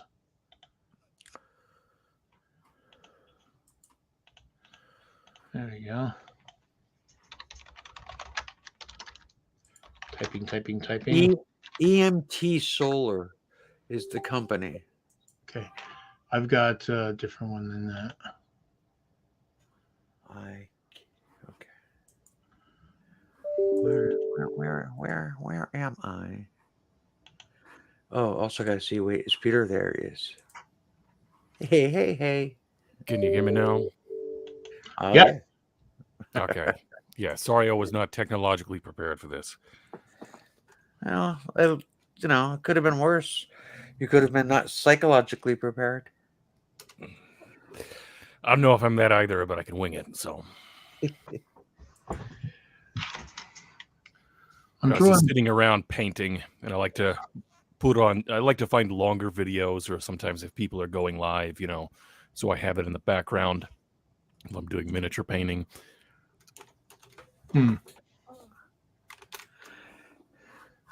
Yeah, you've been putting up some cool stuff on the stuff you're painting. I've been impressed. Thank you.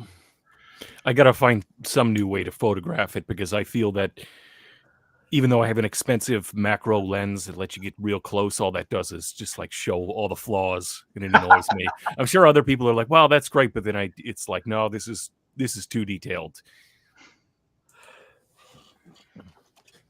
Oh, my company, my solar company is Sonova. There you go. Sent it. Cool. So I'll forward to you. I think if they might be able to do something better for you. Well, probably not, because the whole thing was credit rating. So, well, see, it depends on if it's a loan or a lease. Because if it's a loan, I mean, I think even for a lease, there's a credit rating, but I think it's a lower threshold. And what's nice about what I'm doing is basically there's a power guarantee. So if they don't deliver as much power as they said, then I get a rebate from them. And yeah, we have all that kind of stuff is part of this proposal too. I mean, it's probably similar. Pretty. But basically, it was really nice for us because our bills were really high. Our smallest bills were like $200 a month before solar, and then when we first signed up, we were paying The lease was like $134, and that, again, 200 was our low bills. The higher bills were like $400 or $500 during the summer. Yeah, And now we're actually a net producer of power. So other than the hookup fee, I haven't paid PSE&G shit for years. right, but you pay the solar panel people. Right, as a lease, but basically, but I'm paying them for power. Well, I'm paying them the lease. What's nice is when the lease is up, technically they could come and take the stuff off the roof, but they're not gonna, because it's the salvage value on it won't be that much. So basically, they're just gonna leave it there. In which case, it'll still produce. It probably, over time it'll degrade, but it'll be free. So who cares? Right. Very similar size system to ours.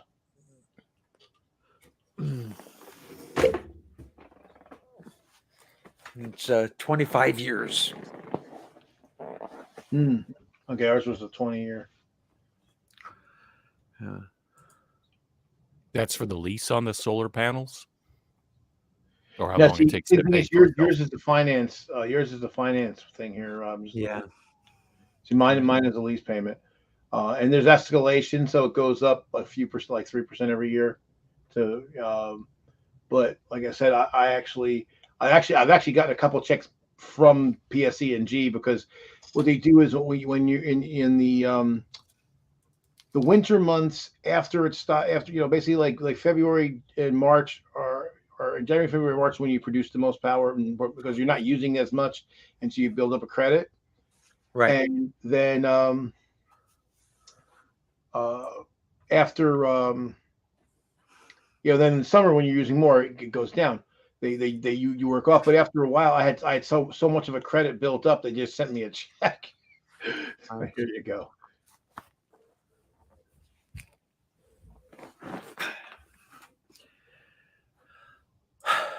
There it goes.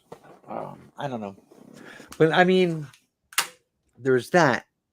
And the other option was there's a local guy who said that he would do the shingling on the roof for like $7,000. Is that the only part that's wrong? Yeah, well, I mean, that was including replacing like a couple of pieces of plywood, because that's why it's kind of like an emergency thing. Part of the plywood is caving in. Yeah. So. Yeah, that's not good, because you start getting streams of water in when it rains, that's gonna add up real fast. Right. Well, I mean, it's potentially a lot worse than that. Is that the Vorpal bunny? Is that the what? The Vorpal. Oh. Yeah, I think so. Yeah, from Holy Monty Grail. Python. Yeah. Cool. Run away. It was actually from a online D&D game that I had, and it was just a background for the the virtual camera on OBS. And do you remember Onyx Discussioner? Yes. So he was running a D&D one-shot for his birthday, and I was part of his game, and we were streaming it, and I was playing a Heron, which is kind of a rabbit-like character. And so I was using a couple of different things as character backgrounds for that, and this was one of them. And I'm just like, I can turn on my microphone, but I don't want to like deal with cameras and all that crap. So I, just use that. And I'm like, what do I have that's already ready to go? Nice. But then I started it up, and I realized that I have this little like loop deck thing that I can use to control OBS. But then it wanted me to update the version of OBS that I have, and it's just like I realize how long it's been since I've dealt with any of this crap, and it just becomes like technical maintenance. Update this software, do this, do that. I got you. I need to do. I'm not familiar with OBS. What's that? It's basically just a streaming software.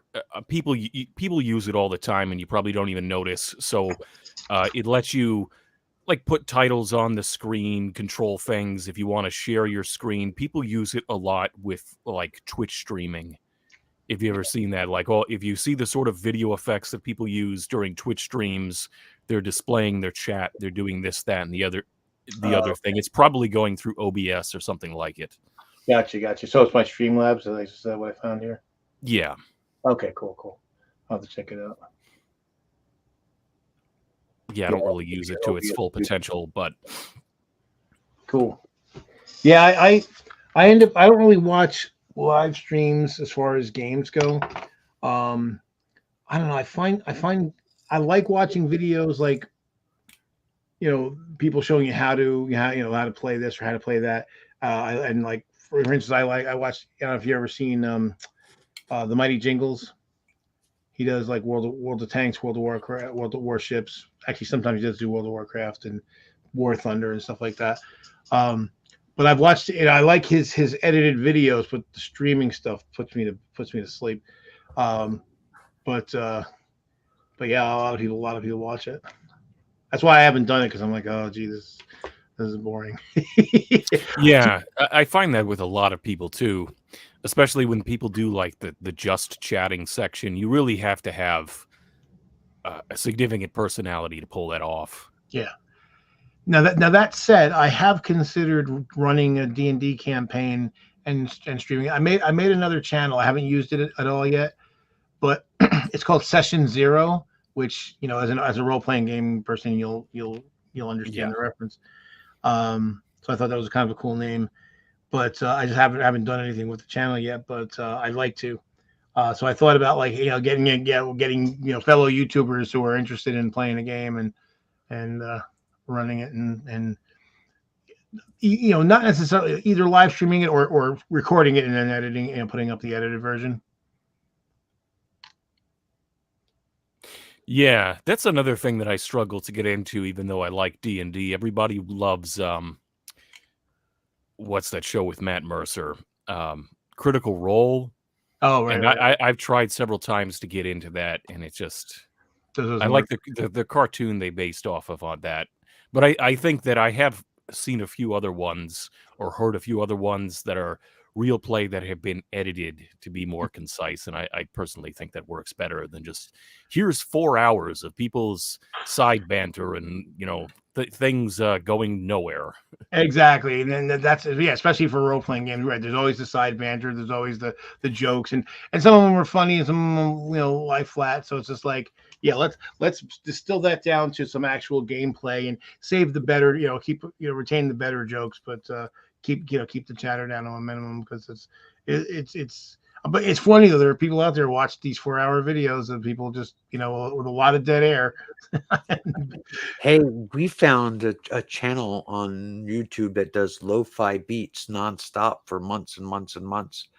And there's like, at the time when we looked at it, there was like 30,000 people watching. And what were they doing? It's a still picture. And it's lo-fi beats music. It's like ambient music. Yeah. And there's like 30,000 people watching in an active chat, and it's been going nonstop since July. And I told my kid about it, and he was like, "Oh no." He goes, "It only, you know, started back up again in July. It's been running for over a year nonstop. It had to stop in July because the server went down." And it's just like, I don't understand why people are gathering in the thousands for this. Well, and the thing that really hurts when you see something like that, you think about all the effort you've put into a channel, you know, to try to notice with actual content where you actually say something relevant, and then people are like, "No, I want to listen to the music." Well, I mean, yeah, my kid, I mean, you know, one of the things that he does is he does lo-fi music, and it's just like, you know, I thought of him and I was just like, dude, this person is making money. You know, I mean, he's got 30,000 people watching. He's making bank doing nothing. You know, you can, like, you know, write some music, put it on a loop and just let it go. Yeah. And he was like, it doesn't work that way. There's money behind it, and you got to pay for triple backups and all this other stuff. And I'm like, whatever you say. Well, one of the things that you know, one thing where he's right is that I've noticed that, you know, there are channels that grow very quickly, and they have, you know, kind of shockingly good production values. And I'm like, okay, this is not just one person with a camera. This is a team of people. You know, and they've invested money in this. And it's kind of sad because, you know, the days of when we all got on, you know, you guys were ahead of me, but you know, where you could just come out there and just say some shit and then maybe you'd get an audience. You know, those are gone. Like I remember I used to routinely get anywhere between, you know, my number of views would be 2 to 4 times my number of subscribers. And you know, now if I put up a video, it's been a long time, but last time I put up a video, I got like maybe 200 views. And most of them are less than that. So it's kind of hard to get motivated to do stuff, you know? No, I 100% say, like, I feel the same way in a lot of ways. And I think about that when I think about making a new video. On the other hand, though, I feel like things have started to move in obnoxious direction where there was a point where it could be very amateurish and you could gain traction. Then there was a point where there was this sort of professionalization, everybody up their game. But now I feel like there could be an audience for people who rebel against the format of a lot of the more professional stuff, because I don't know how many videos I've watched, and you've probably all experienced it too, where they waffle for the first several minutes with some stupid fucking intro, and then, you know, and then here comes the ad read segment. And I understand they gotta pay their bills, they gotta pay their editors, all of that stuff. But you know, sometimes they're talking about real serious things, and then they break to an ad read, and just like, oh my god. Yeah. Well, and here I am to fill the gap. Well, you know, to your point, Peter, I think where I've noticed that's really shown up is from TikTok and YouTube Shorts and Reels on Facebook, because you know, basically they have their quick videos, and very often someone's making a comment over another video. The only thing that pisses me off about those is that it's in the vertical format. It's in the portrait format. And it's like we spent years yelling at people who made videos in portrait, and now that's becoming the standard. Like, oh no, god damn it, I hate fucking portrait. To the point where my phone, one of the most recent updates, Samsung got rid of you have the thing you can choose. It was between portrait, landscape, or auto rotate. They got rid of landscape as a choice, so it's only portrait and auto rotate. So that means if you want to stay in landscape, you better fucking hold that thing just right, because otherwise it's going to flip on you. Oh, Jesus Christ. And that's annoying as fuck. Well, what I found interesting about like the shorts is that I feel like they and I heard this about what's it called too, about TikTok, that if you start out doing it, that they're going to flood you with like good like positive feedback, in that they're going to throw a lot of views your way. And you might make something and you get like a ton of views and you're like, wow. And so you keep doing it, but eventually, you know, once they got you hooked on making it, they'll slowly, you know, not goose the algorithm anymore. And that will like back off, because I'm trying to find on my thing. Like I made a couple of shorts, and the first one got like over 1,200 views, which, you know, at this point is a lot for my channel. And it was actually about the evolution of YouTube length. The next video I made, like the next short that I made, which I thought was more substantial in what I was saying, like it got, you know, 1,000 less views. Wow. It got like 200, it like got 276. Damn. It just is, the algorithm's just like, nope. Yeah, that fucking sucks, man. That's the thing. It's like, you know, I think what they're trying to drive people to is either getting on a network, or I know you can pay to boost your stuff. They want you to do that. That's what they're trying to make a revenue stream out of that. I know Facebook for a while there. Facebook was like, when I used to use my my Serious Mind Facebook page, I used to post a lot. I haven't posted much there in a long time, but when I used to post there, I kept getting these things. Hey, you can boost by only paying us, you know, $34, and you'll get, or $98 or $372 or whatever the hell it was at any given time. Oh, did they say in the things like we've shown it to a few people, but if you pay us, it's like they're holding the reach of it hostage. Basically, yeah, yeah. You And know, that's it's like, why I feel like a lot of people move to things like Discord where you can set up a server and it's going to be there and everyone in the server is able to see it instead right. of some algorithm deciding like, nah, maybe if you pay us, we'll show all the people who follow this. Yeah. The only thing is, I hate Discord. I hate it with a passion. I just Why? find I think as somebody who designs interfaces for a living, among other things, I think the interface is terrible. Yeah, I wouldn't say that it's great. I personally compare it to like AIM for the 2020s. Yeah, yeah. I mean, the thing is, and it certainly has its utility. I do like the idea, the fact that you have a file area, so that is handy. But I mean, but when I first several times I tried it, the audio quality was terrible. It has gotten better.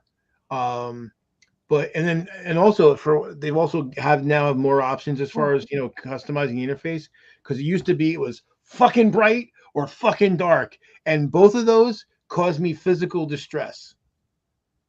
And so I literally was like, I'd be looking at it and I would have problems trying to deal with it. And now they allow you to like have a little more control over that, so it's not as bad as it used to be. But there I was in a play by email game that's based on Middle Earth, and I quit. I just up and quit a game because most of the players, like I had an email group, and these were younger people, and they're like, oh, Discord only, and like, I'm out. Find somebody to take my spot because I'm not playing on Discord. No, I use Discord for my D&D game, but I find it useful in that sense that I can have a group audio chat, and also I can break down different text channels for different functions. Like here's the in-game text, chat area, and here's the out of character text chat area, and here's little text channels for each character so I can talk to them privately or convey information to them privately and that sort of stuff. But it's like augmented. It's basically, augmenting. I mostly use Fantasy Grounds to run the actual game itself. Yeah. I've been using Skype for years, and sometimes I use Zoom. I was using IO because it was kind of like, it was like an email list server, but it also had a file area. But then they started charging for the file area, and and I did that for a bit, but it was just getting to be too much of a pain.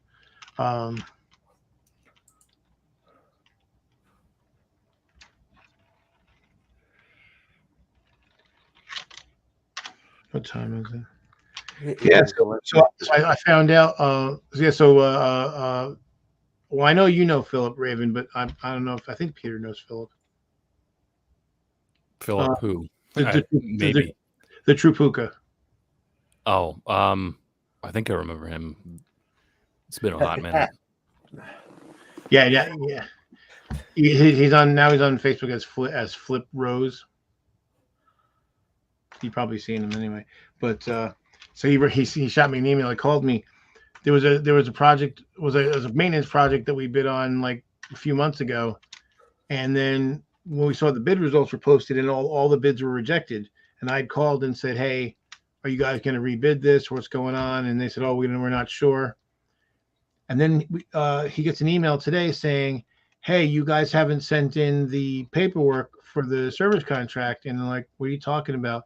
Like, oh, well, we awarded it like over a month ago. I'm like, no one told us. So we got a job that we didn't even know.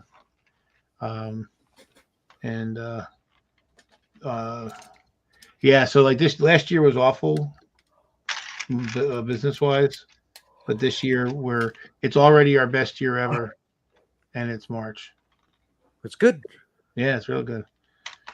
Like we're just blowing up, and we have this one opportunity with Washington Metro, and if we get that one, it's going to be a multi-year project, and it's going to be seven figures. It's really nice. So I'm hoping. Yeah. But that's the thing, when you when you're somebody who has suffered from trauma and depression and everything, and it's always like, all right, everything's going way too good. When's the bad shit gonna start happening? Any day now, any minute.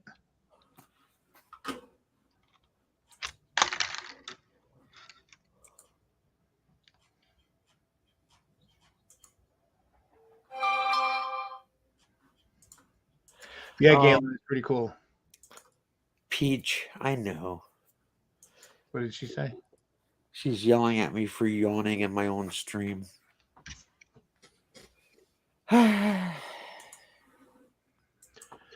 Well, Galen, I'm just known so not used to good shit happening that, you know. Good shit doesn't happen. Good shit never happens. Well, I don't know. Maybe I stepped in good shit. I don't know. Somehow. Not Yeah, I did. unbad things. What's that, Peter? I was just gonna say I just now realized as you're commenting on the chats that I didn't have the little tab for the chats going on. It's like, oh, there's stuff going on here. Yeah. Yeah, Galen, you definitely could use some good shit for a while. You've had your more than your share of bad shit.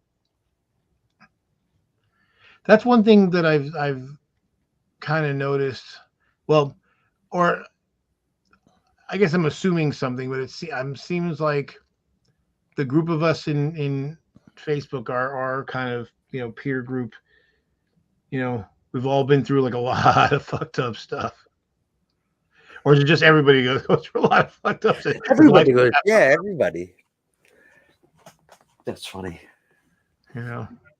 Ah, But I mean, like the percentage of people who have, you know, suffer from some form of depression and various other things.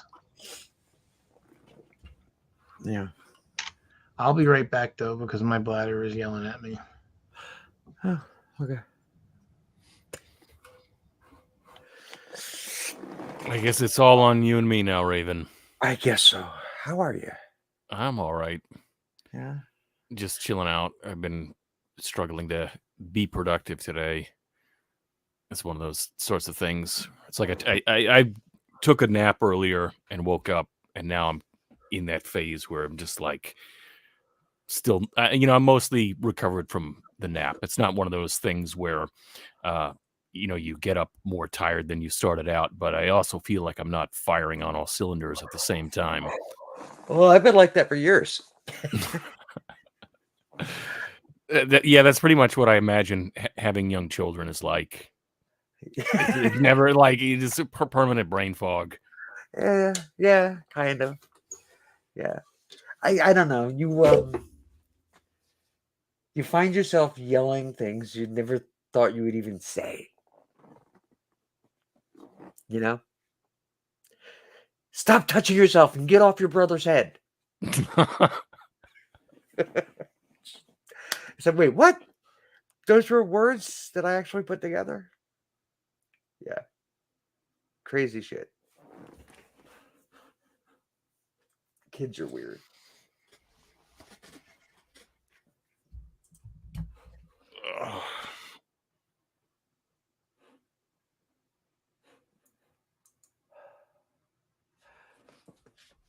I got a notification from YouTube that the show is live.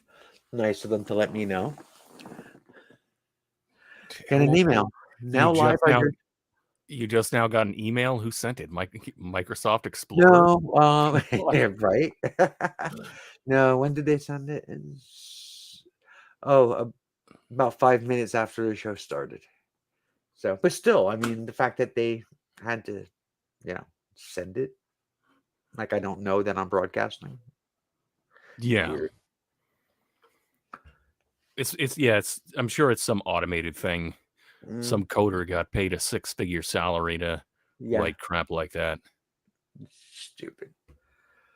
That's probably why they're, Silicon Valley and the tech sector had so many layoffs. They're like, wait, so somebody's entire job, who we're paying them a massive salary for, is to write the code for the automated email system to tell people things they don't need to know. Huh. It's insane. It's bizarre. That's what happened to that bank. It wasn't woke policies. There's just way too much money being spent on notifications. Yeah, I don't even think Republicans know what woke policies even mean. It can mean No, they anything. don't. Like Yeah, what I mean by Republican definitions, wasting money on automated notifications could be what they think woke means for all we know at this point. Well, I could. Yeah, I could see that as being on their radar. I don't know. It's all fucking disgusting. Everything is disgusting. I'm disgusted by the entire fucking planet these days. Yeah, I feel that.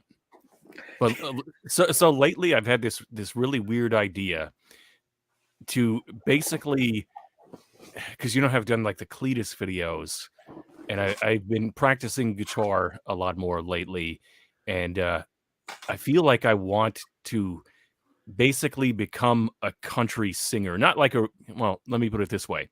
I respect the genre of country music to a point, but what I would want to do would be to write country songs that are like biting satire of the sort of like Trumpist people who like country, who like stereotypically like country music. Not every Trumpist likes country music, but there's a significant overlap there, because I feel like if I didn't express myself in some sort of creative way, then the only other way I would have to express myself would be with like much more vitriol, if that makes any sense. So I was thinking about a song about singing from the point of view of the sort of Rust Belt person that MSNBC and all these liberal news media places told us that we're supposed to feel sorry for, even though they got the policies that they spent the last 40 years voted for. So basically, it'd be like a song about, from the point of view of somebody who got exactly what they voted for the last 40 years.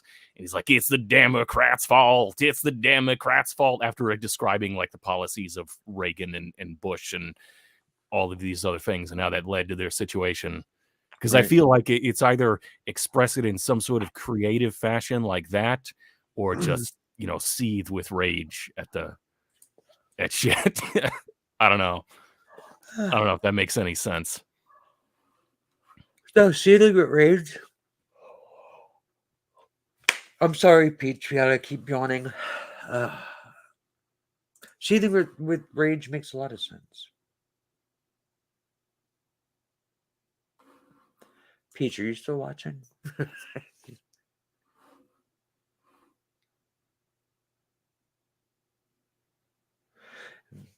You're writing a musical, Galen?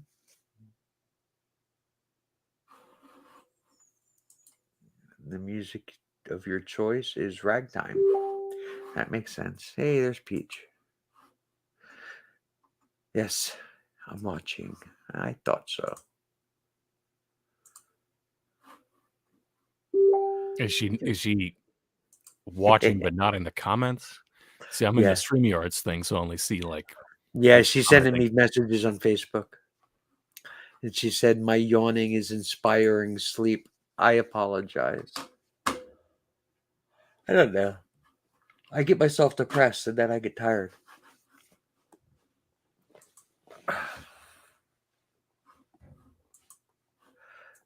What are you going to do? It is what it is.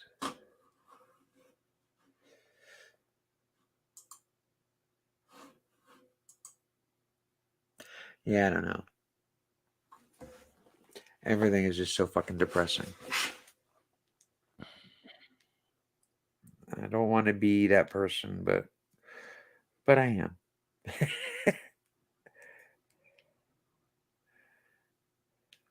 Yeah, depressing and ridiculous. On a totally separate note, beef stock is meat tea. Yes. Yes, it is.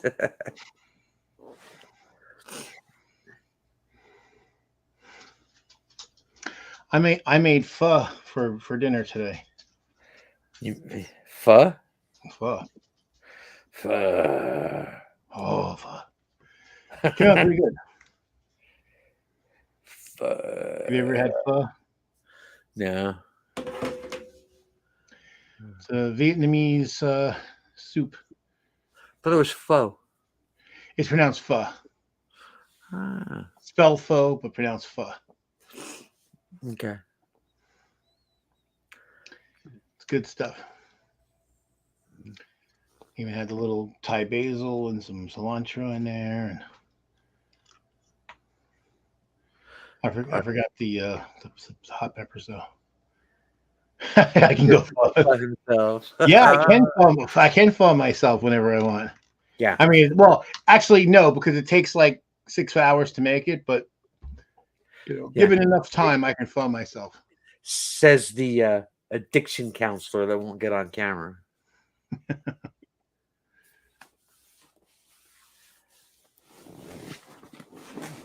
Actually, I was talking to an addiction counselor. Oh, I'm sorry, an addiction counselor tonight at a pop-in meeting that I went to for a group called Homeward. It's mostly LGBT. Well, no, almost entirely LGBT, mostly T group that's local, and they meet up at there's a cafe in the town of Franklin, a couple towns away, about 10-minute drive or so. Anyway, so they meet there like once a month. They have a meeting, and so I went, and there was this trans woman there who works in Sussex County, and she works for some county agency, and she's an addiction counselor. And when she was telling me that she was an addiction counselor, I said, "Oh, really? You're an addiction counselor?" And when I did the quotes, she laughed her ass off. And I was like, that must be a common thing for addiction counselors. I don't know. Might do that. Mike, yeah, he's an addiction counselor.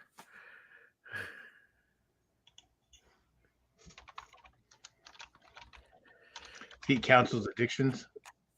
He counsels, yeah. So here's where you score the best shit.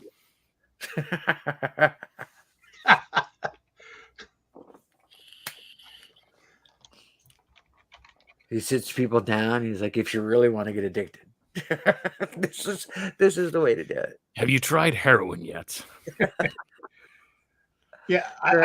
I think that While we talk about it, have a drink. I think if somebody reaches 80, they should be able to have anything they want, drug wise. 80. Because what are they going to do? Ruin their life? Ooh, yeah. But why 80? Why not 70? I'm just thinking that's a lot closer. Well, yeah. Well, the reason why I said 80 because like 70, you might still be, there's very few 80-year-olds that are very active. Yeah, there's a few, but I'm thinking you get that far, like, hey, look, more power to you. Oh, but see, I don't like musicals, Galen, except with with a few exceptions. I liked Grease 1 and 2. I'm probably like one of the 3 people who like Grease 2. What else? Finish, because I the something I wanted to say, but finish. I don't want to interrupt. See, I interrupted. Well, Fiddler on the Roof is cool, and West Side Story is cool, even though it's weird. And there's like one other, and the rest of them I could do without. There is a new series coming based on Grease. Now I gotta look and see when it's coming out. It's coming out soon, I think next month. Cool. It's called Rise of the Pink Ladies. April 6th, season 1, episode 1. Huh. Is April 6th. It's set in 1954, 4 years before Grease. And it tells the story of how the Pink Ladies became a thing. Do you think poodle skirts will ever make a comeback? What was that? Do you think poodle skirts will ever make a comeback? I don't. I But the show looks fantastic. And there's already videos on YouTube popping up from the He-Man women haters, talking about how horrible it is that they would do this, and why would they want to make women the focal point of a TV series about the 50s that everybody knows that all the pink ladies were the girls that the T-Birds were dating, and that they don't have any real agency of their own. It's just really the amount of incels making videos bashing this show that isn't even on yet is amazing to me. Yeah, I mean, they really don't like women. It's insane. It amazes me that grift is still going. I think that whole grift lasted longer than YouTube atheism did. As something going on YouTube. It's like insane. Well, again, they're just part of the He-Man Woman Haters Club. There's a whole bunch of men disaffected who have lacking in personality, who can't find women, who blame women for the fact that they themselves suck. And what's really funny is if you call one of them the wrong name, so you have the MRAs, you have the men going their own way, you have the True Force Loneliness, you have the incels. I know there's probably a few others. If you call some, even though if you listen, their rhetoric is identical. It's the same exact shit. It's women are horrible and they're fucking things up for men, and if only women could just be utilities for men, things would be so much better.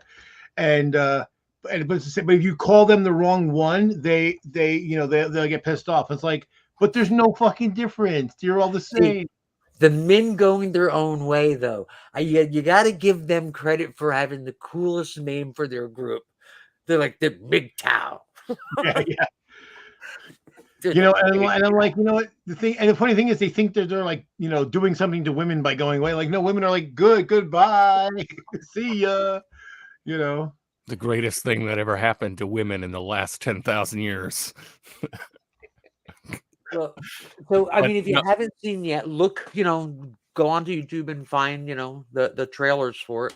It looks really, really good. It looks very, very well done. And I'm like, I'm surprised that I am excited about a Grease prequel. Not something I ever thought would ever happen. And it's coming. And I'm like, wow, that's really cool. I'm looking forward to it. Because I was like 8 years old, I think, when Grease came out, and 7. I was 7 years old when Grease came out, and I saw it in the drive-in, because those used to be a thing, and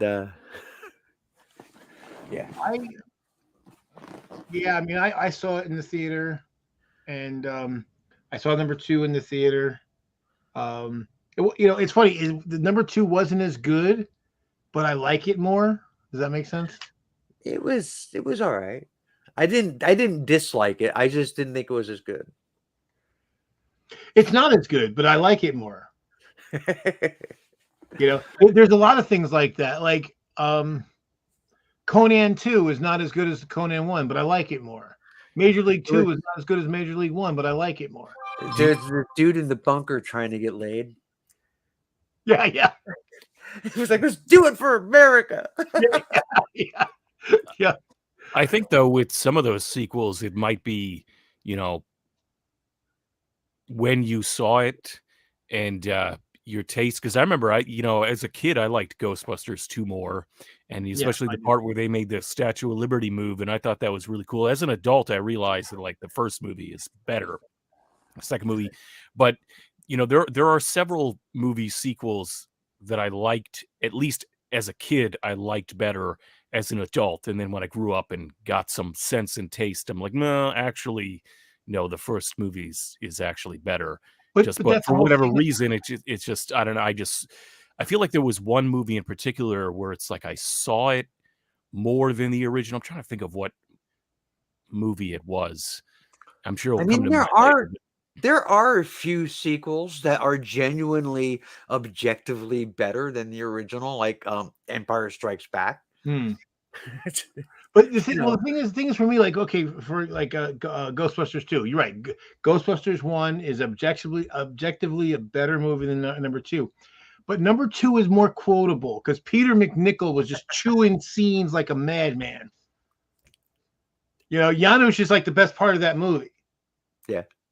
So so that's the thing. He's just amazing as that character, and it's like, yes, this scourge. I've heard this all before. That was pretty good.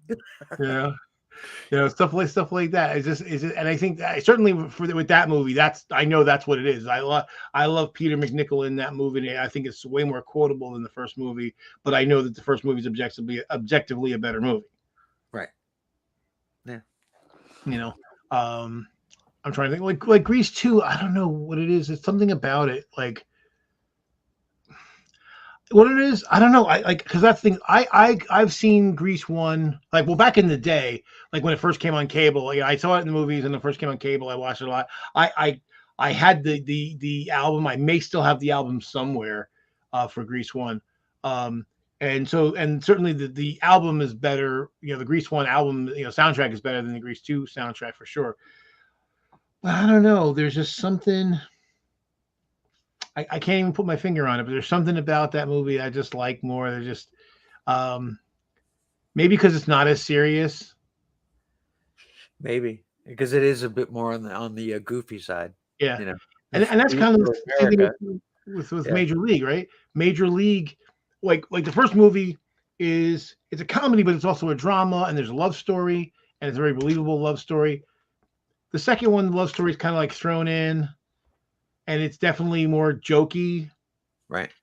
But I guess because again, I love I forget the actor who plays Rube Goldberg, but he's awesome. I love what they did with Serrano, where he's trying to be all peaceful and all that. I love the actor who played the Japanese outfielder.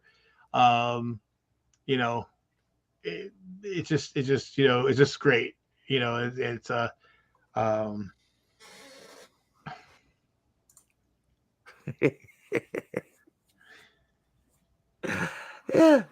I get it, but it's still weird. I get it. I don't know. Well, Rise of the Pink Ladies is coming in like 2 weeks. Yeah. 2 weeks. Oh, I remember it was in Major League 2 when because Lou, the manager is in the hospital because he had a heart attack. Okay. But they don't want him to listen to the game because they want him to rest and not have any excitement. And so he's got a radio, listen to the game, and meanwhile he's watching like some boring ass British stuff, and at the end he's on the bed jumping up and down. He's like, I love this shit. I may move to England.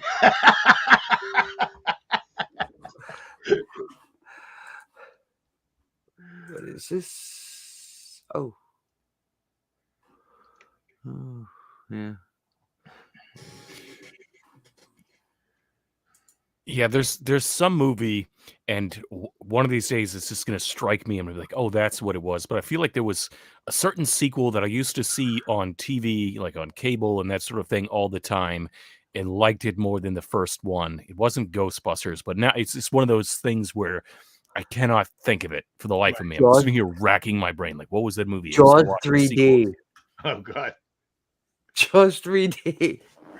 I think that was objectively one of the worst movies ever. There's the whole premise. Like, okay, we moved to down the coast, and somehow the fucking shark followed us. Not before we did. Like, what the fuck? And it's in 3D. Oh man. Well, there's some movies that like they're so bad they're good. Like one movie that I loved when I was younger, and I liked it. Now I look at it and it's kind of silly, but I still like it. Jekyll and Hyde Together Again. It's Mark Blankfield, who from Friday's fame and a few other shows, but he was in Incredible Shrinking Woman and a bunch of other stuff. But he's this doctor, and he's trying to come up with some kind of drug that will make humans better. And it turned he's like very like prudish and very mild mannered, and it turns him into this like hipster party guy. Rings pop out of his hand, and his hair gets all wild, and he's all crazy. And one of the things he's supposed to do is the hospital administrator, who's also his future father-in-law, wants him to operate on this guy Hubert Howes. It's supposed to be like Howard Hughes, and he needs an everything transplant. Everything. Everything transplant. And so at one point, Jekyll doesn't want to do the surgery, and he goes, "Well, Mr. Hubert House can stick it up his ass," and the administrator's like, "He doesn't have an ass. That's why he needs the surgery." So, History of the World Part 2. Hmm. I watched it all. I was disappointed. Which I guess we probably should have seen that coming. Yeah. But So I haven't watched it yet because I kind of like, yeah. you haven't watched any of it? No. I watched it. I was disappointed. I mean, it wasn't like it was completely unfunny. It just doesn't, my opinion, just doesn't measure up. Yeah. And- Those shoes are too big to fill. Yeah. So it's just like, okay. But I watched it all. And it's a lot. Some of it's repetitive. Hmm. But whatever. Yeah, I mean, you don't have Gregory Hines, you don't have Madeline Kahn, you don't Yeah, have, I think she was like probably Ron the Carey. biggest missing piece, But hell, you don't have what's her name? Maud, B. Arthur. B. Arthur, thank you. Yeah, she's in the Roman sequences. Yeah. You don't have Dom DeLuise. You don't have Sid Caesar. No. You don't have Charles Napier. You had Mel Brooks. Yeah. But the other thing with that Jekyll and Hyde together again at one point. So he meets this woman, and he's about to bed her, and she's like, "Well, what's your name?"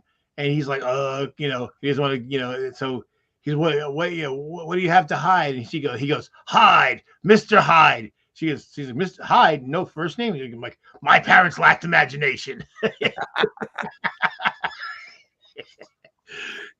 Again, stupid. It's a stupid movie, and I love it. Just one of those No, things that stupid. leans into every bad joke. Yeah, basically, yeah. There's like stupid movies that are like guilty. Peach probably has a whole list of ones that she thinks are stupid movies that I like. I just think I would just disagree. But she does that all the time to me. I'm watching something and she'll like roll her eyes. I'm like, what? She's like, this is like the 90th time you've watched Iron Man. I'm like, stop. So, and it's going to be 91st. It's going to be a 91st. Get used to it. Right. Technically, it's 92. Thank you. Yeah. That's another one of those movies. If it's on, I love those movies that no matter how many times you've seen it, if it's on and you have the time, you will sit there and watch It's on. Yeah. Well, I mean, I have Disney Plus, and it's right there. I can whatever I want. So Yeah, I don't I'm trying to think of like Independence Day is one of those for me. I've seen that ridiculous number of times. Star Wars used to be one of that. I mean, I lost count. I stopped counting at 100. Once I hit 100, I'm like, yeah, I don't need to count anymore. But it's no longer now. It's kind of like, well, if I'm not busy, I'd rather there has to be nothing else on, and I'll watch Star Wars again. I have a weird relationship with the entire Star Wars genre, just in general. Like my very first exposure to anything Star Wars was when it was playing in the theater, and it was Christmas time, and I was like 6 years old. And it was playing at an outdoor theater drive-in, and it was really cold. And it was me and my 4 siblings in a car in a mall parking lot while my mother was in the store, and we could see the movie screen, and we couldn't hear anything, but we could see it. Then we saw about 20 minutes of it or whatever, and wanted to see it. And then years later, it came on HBO. A New Hope, and my father was watching it, and I was in the room with him watching it, and I thought to myself, this is Star Wars. This is boring, because to at the time, maybe was I 10, to a 10-year-old's eyes, it was pretty boring. Not this 10-year-old. Actually, was when it hit HBO, I was a freshman in high school, so I was like 13. So I mean, I figure it was the scene that I remember watching what my father was the scene where R2D2 and C3PO split. Hmm. And R2D2 is it's and like that whole sequence, there's no excitement to that sequence. It's foundations of what's going to come later. So there's nothing really going on. It's just, they're building the story. So I'm like, this is boring. And I kind of carried that whole thing where it's like, there's a lot of really boring aspects to all of the Star Wars universe. Like every part of the Star Wars universe has a little bit of Andor in it. I haven't seen Andor. It's so fucking boring. I stopped watching after like 3 That's what episodes. most people I knew said. So that's the thing. It was one of those things I looked at it and I'm like, yeah, I'm not gonna like it. Well, even now, like I watched the first 2 seasons of The Mandalorian, and then I know season 3 is on now. And I'm then like, I saw fucking Grogu again. I'm like, Jesus. I know. Christ. Yeah. Like really, like that story is done. You did it for 2 fucking seasons. You milked the shit out of it. It's over. I think their plan is to go somewhere with Grogu. I'm liking it. I'm enjoying it. Grogu is doing more Jedi kind of shit, but See the thing for me was like I felt that the story, they should have ended that line in the middle of season 2, not have spent because otherwise, because it's it ended up being like this huge fetch. It was like a series of fetch quests. It's like playing a boring computer role playing game. It's one I liked it, but it just dragged too long. I mean, there's still an aspect, of the fetch quest, in this season. It doesn't feel as heavy. Okay. I'll probably watch it eventually. Although the thing is, I haven't watched. I never finished watching the Book of Boba Fett.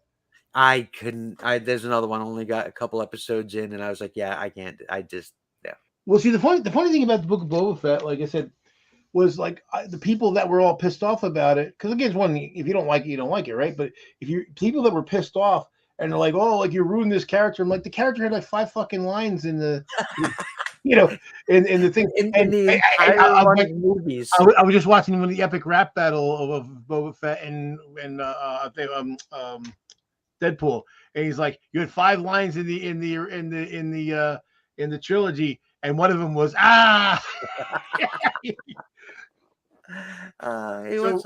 So the thing was that while I was like Boba Fett, I thought it was a cool character, but the thing is that people were like, oh, well, it's not him because he's so different. I'm like, he was being eaten by the fucking Sarlacc and he survived. If that's not a reason for someone to have if that's not a transformative event, I don't know what one is.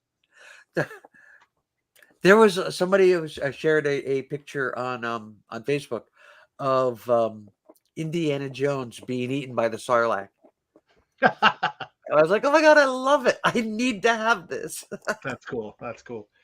And actually that was the part, because those first couple episodes of the Book of Boba Fett where he gets rescued by the Tusken Raiders and then they turn him into a slave, but then he earns their respect. I thought that was really good. Yeah, that part I liked. Once he left the company of the Raiders and became like the warlord or whatever it was, I was just like, yeah, I am not feeling any of this. This just seems, his time with the Raiders though, I actually did like that part. Yeah. See, like I kind of wanted to watch more of it because I like Ming-Na Wen, because she was in Agents of S.H.I.E.L.D. Yeah. She was really good in that. That's the Asian bounty hunter, or Asian looking bounty hunter. Oh my god. What's her face from The Mandalorian who got booted off of Disney? Yeah. What's her name? I know what you mean. Yeah, they mentioned her in like the first episode of this season. Um, the oh god, what the fuck is that guy's name? I'm drawing all kinds of blanks now. Anyway, but Mando went back to the planet that she was on, and the guy, the black guy that on that planet that he was talking to, there's like, oh, we need a deputy for this area, and Mando's like, well, what about what's her name? What happened to her? He's like, oh, we sent her to a prison camp. I was like, oh shit. That's cool. They sent the anti-Semite to a prison camp. That's awesome. That's awesome. Yeah, because I know that there was some talk that that all of her fans were like, oh, she's gonna come back. Somehow they thought that she was gonna come back on the show or whatever. And I guess that was a message to them. like, ugh. Isn't she doing like low budget movies? Auschwitz. Was that? Isn't she doing like low budget movies with Ben Shapiro now or something? Probably. Yeah. I mean, she was in like some movie where it made like $54 or something. He could do art films. He could see what like, see if he can. They're like, oh, her? Oh, we spent her to space Auschwitz. That's beautiful. Yeah. That is. Yeah. I couldn't believe it. I just like paused the video and I was like, oh shit. She deserved it. Fuck her. Wah, wah, wah, wah. Yeah. I heard somewhere recently that there's talk of like yet another Battlestar Galactica reboot. Never. Why mess with perfection? I felt the same. I didn't like the early 2000s one. I did not like it at all. Here's why. Because see, I can deal with dark, but there has to be some glimmer of hope for me. And basically, and I watched in the beginning, I didn't like it. And then I was at Gen Con and I met Richard Hatch. And he was like, "Oh, you enjoying the show?" And I told him, "Nah, really not a big fan of it." And he was like pleading with me, like, "Joe, give it a chance." And I'm like, "I tried it, didn't like it." He goes, "For me," he says, "if I mean anything to you, if Apollo means anything to you, give it another try." And I'm like, "Well, if Apollo is going to make a personal plea, I got to give it a fair shake." So I watched like 7 or 8 episodes, and I was just not feeling it. I just didn't feel like anybody was redeemable. There was just everyone was like a scumbag, and I was just like, yeah, these people all deserve to die. That's how I felt about Star Trek Discovery. Exactly that. Everything was so dark. Everybody was so angry. Everybody was an asshole. There was one person in the entire show, in the entire cast, there was one person that wasn't a complete piece of shit. She was a dippy airhead. Right. It was just like, what's her name? Tilly. Yeah. It's just like, really? There's the one redeemable character, and she's a flake. Yeah. And that's why I didn't like it. That's why I didn't like Discovery either. And like what I think it's called, the movie's called The Mist, and it's like it's one of these things where like it's a zombie-ish thing, and everyone's running away from the monsters, whatever it is. And at the end of the movie, the guy, they were waiting for the military, waiting for like the military to come and show up and help them, and nothing doesn't happen. And so the guy, like, he doesn't want his family to suffer because the monsters are going to come and they're going to die horribly. And he takes them all out so that they won't suffer. And then like 2 minutes later, like the army does show up. Yeah. And that's why it's a really dark and super dark, and really, devastating ending. Yeah. I've never watched that movie. But I've seen the ending. Right. On a thing on a Watch Mojo list. Yeah. Like the most heartbreaking, or and it's so I saw the ending without seeing the movie, and I thought I will never ever watch that movie. Yeah. But the thing is for me though, is like the whole time, at least there is the hope of the cavalry's gonna come, right? Right. And even if it never came, even if it didn't come in and just say that's how the movie ended and it never came, I could still deal with that more than a bunch of people like the movie Fury. I love tanks, I love military stuff. And that movie, like, I hated the characters so much that at the end, at the end, okay, they're surrounded by Germans, they're going to die. And I got angry because I'm like, I hate these fucking characters so much. I'm rooting for the Germans. I'm like, you made me root for fucking Nazis because you made these fucking people so horrible. So when the news came that Star Trek Discovery was being canceled, that the next season is the last season, there was an article that said, Star Trek Discovery canceled, fans overjoyed.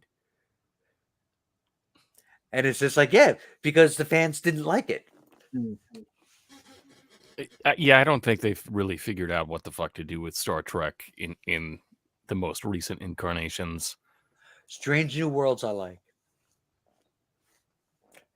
Is it kind of back to the older episodic formula? Yeah. Pretty much, yeah. It's a lot like the original series. It's a lot cleaner. It's not loaded down with a lot of the bullshit that a lot of the newer stuff is. Yeah. It's a lot better. It's watchable. It feels like old school Trek. Yeah. I mean, that's the thing. I remember watching the first episode, and there were certain things that annoyed me, but the things I liked outweighed the things that annoyed me. Yeah. Well, there's always going to be something. Like you kind of you fall in love with the original thing.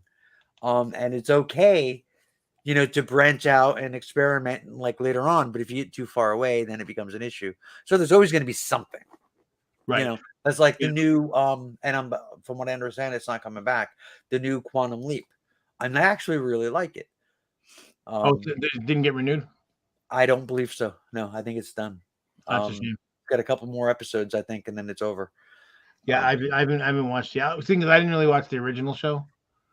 I did. I like the original. Yeah. See, for me, when going back to Battlestar Galactica really quick, like the original show, it had its dark moments, but at the end, the people were redeemable people, right? You wanted to see them win, and that to me, that's all I really need. I can have dark, but as long as the characters are likable, as long as I can root for the characters, I can put up with that just about anything. Like one movie that has a very sour ending, but again, it's a great movie, great pair of movies because it was remade. It's called On the Beach. It's a post-nuclear exchange world. Basically, North America's a flaming hellscape, Russia's a flaming hellscape, Europe's a flaming hellscape. But Australia was spared any of the nuclear strikes. However, there's this radioactive cloud like just roaming the earth and pretty much wiping out whatever life didn't get killed in the initial exchanges. Right. And so they know it's coming. So it's just a matter of time. Like, the clock's running, there's not going to be any reprieve. There's no way around it. But just the people dealing with that knowledge that death is certain sometime in the next, X amount of time frame. And so it's not going to have a good ending, but it's still. But I saw both the original movie, which is like from the 50s or 60s, and I think it was late 50s, and then the remake was made like in the 90s, I want to say, or early 2000s. They were both versions were really good. And there's a couple spots where there's a glimmer of hope, but it gets dashed because you realize that it was kind of when people are desperate, they'll try anything no matter how ridiculous. Right. But so at the end you realize it's going to end badly. And it's interesting seeing the way the characters process that and how they deal with their last days. Right, so I want to know more about this large, beautiful penis. Are there beautiful penises? I'm not convinced. I am. And the Orville, I went into season 1 and I'm so angry that World War III probably starts so soon. It's not fair. Okay. Anyway, I got a message on Facebook. Somebody's talking about they think World War III is going to start so soon. No. I don't know what to say. Anyway, so I went into like the first season of the Orville with expectations that it was going to be something that it wasn't. So I was disappointed but it was still enjoyable. Hmm. And then by the third season, it became that thing I was hoping that it would be. Yeah, it's a really good show. And it's just like, is it coming back? Nobody will say. Nobody knows. I really hope it does. I mean, because it quite frankly, it's more Trek than Trek is now. It's it's more Trek than, I mean, it's one of the best things on television. I absolutely fucking love it. And yeah, okay, fine. It took 3 seasons to, to be like really up and running. But then again, so did, the Next Generation. Oh, real quick, because I want to thanks, Galen. Thanks for letting me know that. I'm glad you told me that because I would have been very sad. But also, you're not wrong. I'm looking at I looked him up, and I was like, holy shit! Like this guy's just got like, So Stanley Kramer was the director for On the Beach. He did Guess Who's Coming to Dinner, Judgment at Nuremberg, It's a Mad, Mad, Mad, Mad World, Inherit the Wind, The Defiant Ones, Ship of Fools. Like, holy shit, this guy's, he's like amazing. He has like a whole panoply of amazing films. Yeah. So thank you, Galen. I don't generally pay attention to directors, but after seeing that list, those are definitely movies on my list. I've seen Inherit the Wind. We watched it when I was in school. I want to say high school. You probably can't do that in Florida now. Fucking Florida. Do anything in Florida now? Yeah, I know. I under. Yeah, they everybody wants the show to come back. I don't know why we haven't gotten any kind of word from Hulu what they're going to do, but I mean, it wouldn't make any sense. The Orville is wildly successful. Well, and that's a funny thing because when they said it was moving to Hulu, I thought it was a big mistake, and I thought it wasn't going to be as good, but it actually got even better. So, yeah, I'll be very, very sad if they don't bring it back. That said, they tackled, the trans issue, and they tackled it so perfectly, so beautifully. Yeah. And they built a season and a half on it. I mean, it was obviously not the only storyline, but it was the major storyline. Right. And it was just like nobody else on television is talking about this in this way. Right. And and that's the thing, especially that last episode when what's the character's name?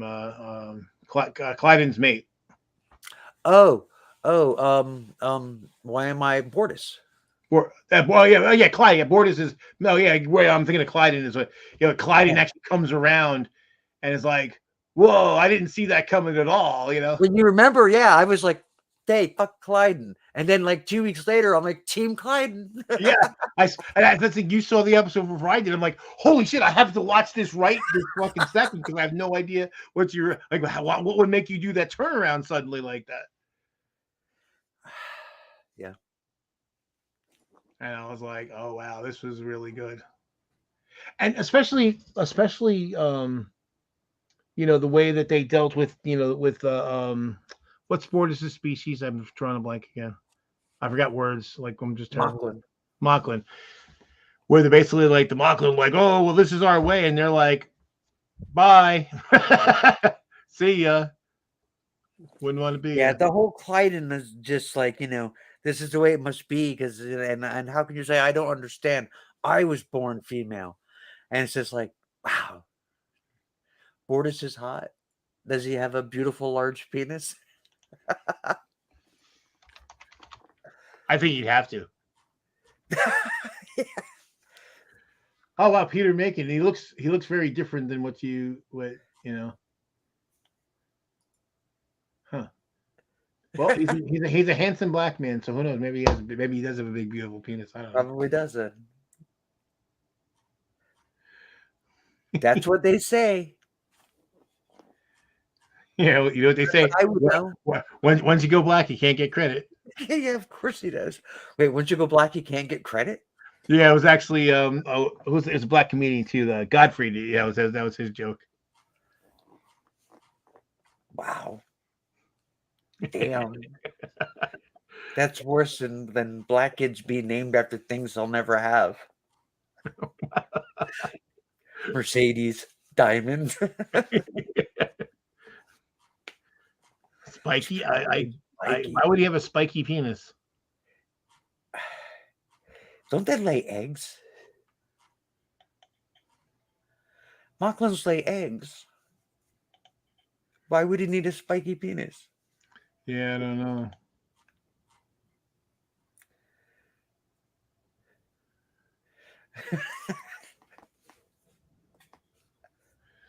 The episode. Another thing that Orville did that the better than Star Trek has ever done. Their time travel episode was fucking great. Yeah. Because I generally hate time travel episodes because it's always done badly and it's always annoying and stupid. But they did a fucking good one. I was like, holy shit. I thought it was. Yeah. And he's like, I'm I'm not going back.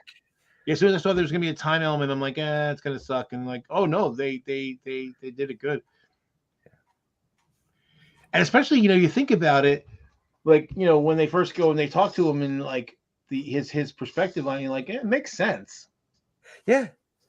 Yeah, he had all those years and he built a life. Why the fuck am I going back? Yeah. Yeah. Yeah, So they that- go back. So they go back even further and take them then. Ooh, Yeah. sneaky fuckers. Yeah. And again, and then and that's and it is a moral quandary, right? Because basically, they knew from their timeline that he didn't really upset anything, so as far as I could tell. So Right, or at least, yeah, they he would didn't know. upset anything.